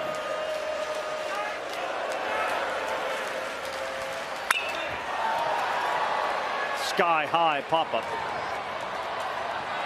Wyatt Langford is there to make the play. Check out the smoothness of the left-handed stroke of Jobert. One last Joe bomb, a hanging breaking ball, and does it get any prettier than that follow-through? Braden Jobert, lean back on it, young man. Enjoy the ride.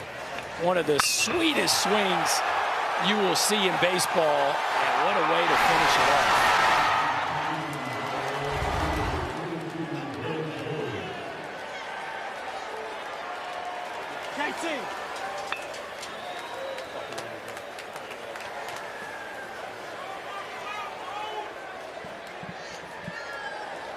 Jared Jones going to get a chance to hit here, the freshman out of Marietta, Georgia. USC's got 12 national titles. LSU with this one will move to 7.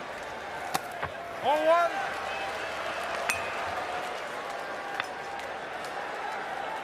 Second all time. Second all time. Yeah, the tie with the Longhorns. Yep. And they came out of the losers bracket, which is a difficult thing to do. They had to win 4 times in 4 days.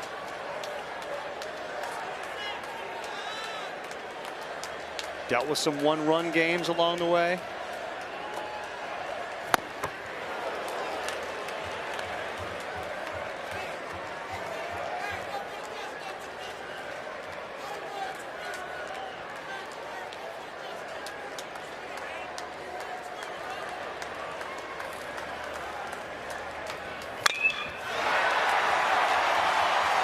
Jones, pump your fists as he's bouncing to first base.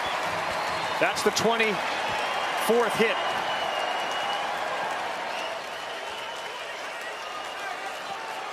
So guess what that means? Another record? Another record. 23 was the game tying one yesterday that Florida did. Then LSU tied it tonight, and they break it thanks to Jared Jones. It's just crazy. I mean, the whole tournament was pitch and defense. Yes. Nobody had scored more than 7 runs in a game until yesterday. And we got back-to-back record-setting offensive nights. How about this, too? Since the start of 2017, there have been 6 College World Series. This will be the 5th different SEC team to win one. Yeah.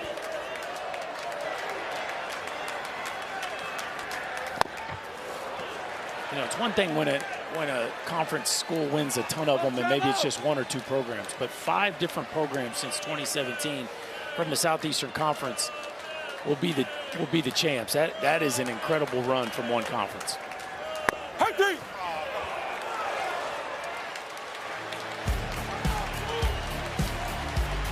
Well, it's one thing to be a trendsetter, like Angel Reese was, saying, yep, we got ourselves a natty. And it's contagious. Cruz, give me one. I'll take one. Yep, give me one too. Everybody delivers a hit. Everybody scores. Everybody has an RBI. 9 different players.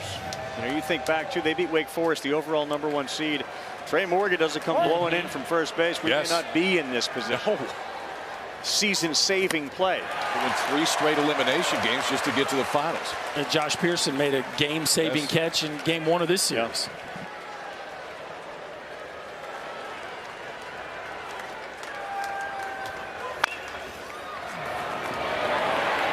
Making the throw. There you go. Thompson, a perfect strike for the first out. Been a bit of a struggle for him, but he made a perfect throw, and they are 2 outs away.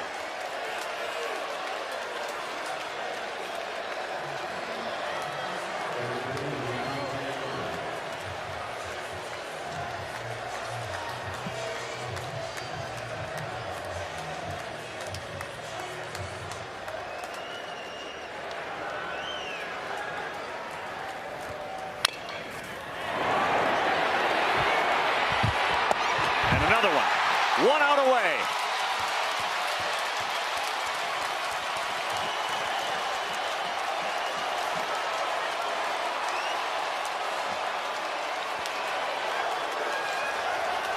The LSU Tigers identify Jay Johnson as the guy they wanted to lead this program, having brought Arizona to Omaha. Johnson did not want to leave, but he knew there was one place that would give him the opportunity to win every single season. He went in, he brought Skeens over from Air Force. Tommy White ends up with 100+ RBIs. Dylan Cruz will end up as a top 1 or 2 draft pick. And the formula has led to this. And there will be a ton of emotion as soon as they get this last out. Dale Thomas will be the guy at the plate.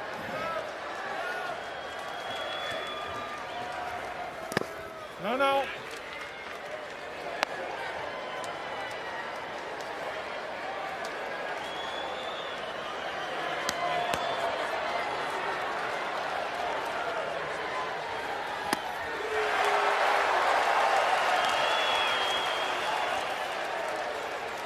Thatcher Hurd was outstanding tonight.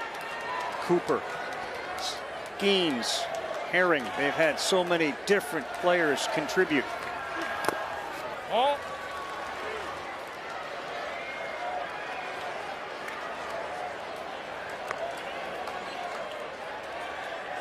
And this place is ready to explode in celebration.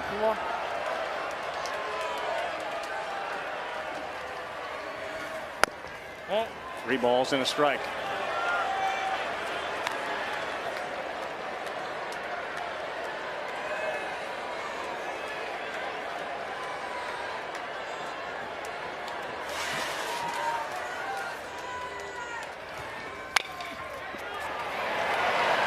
Not yet.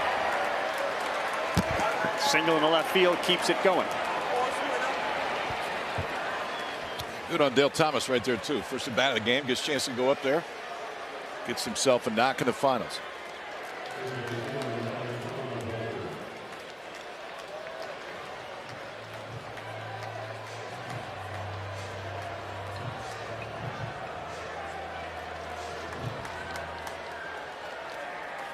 Colby Halter.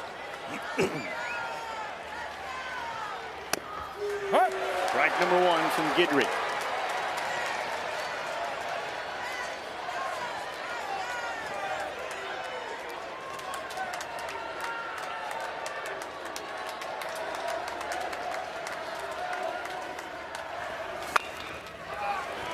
Now a strike away.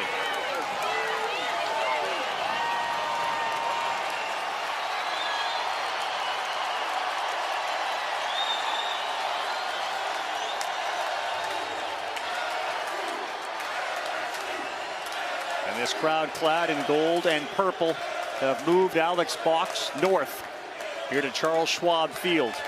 Guidry set to deliver.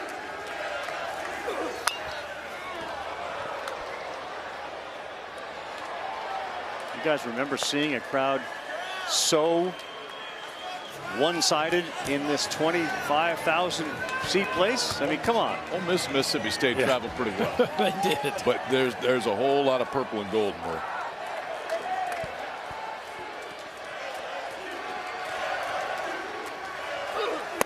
There it is.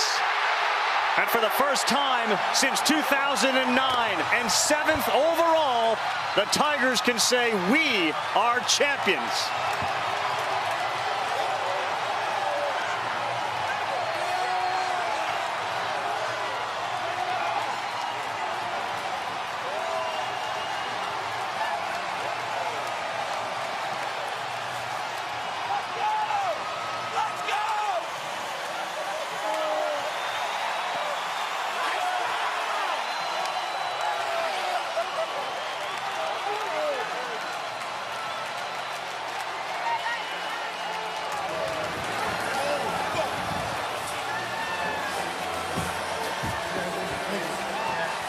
An amazing turn of events. Well, it's after getting trounced 24-4.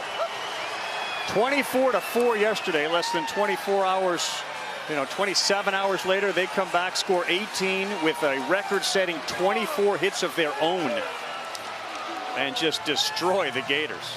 Well, from the start of the season, everybody identified the Tigers as the most talented team in the country. It wasn't always perfect, right, but they figured out a formula on the mound down the stretch. And today we saw the talent of this roster shine through. And once they put a 6-spot up in the second inning, it was all Tigers from there. It's crazy to watch, right? I mean, what we talk coming in is, are they going to have enough pitching besides Paul Skeens? Ty Floyd struck out 27 in 2 starts here at the College World Series, and ultimately the rest of that bullpen and pitching staff, one of the main reasons why. How about Paul Skeens throwing Milazzo on his back and taking him out there too? He's thrown the team on his back all year. Here's Chris. Coach, you're shaking your head. When you met with this team in August, you said this was possible. How'd they make it into a reality for this team? Right people, right place, right time.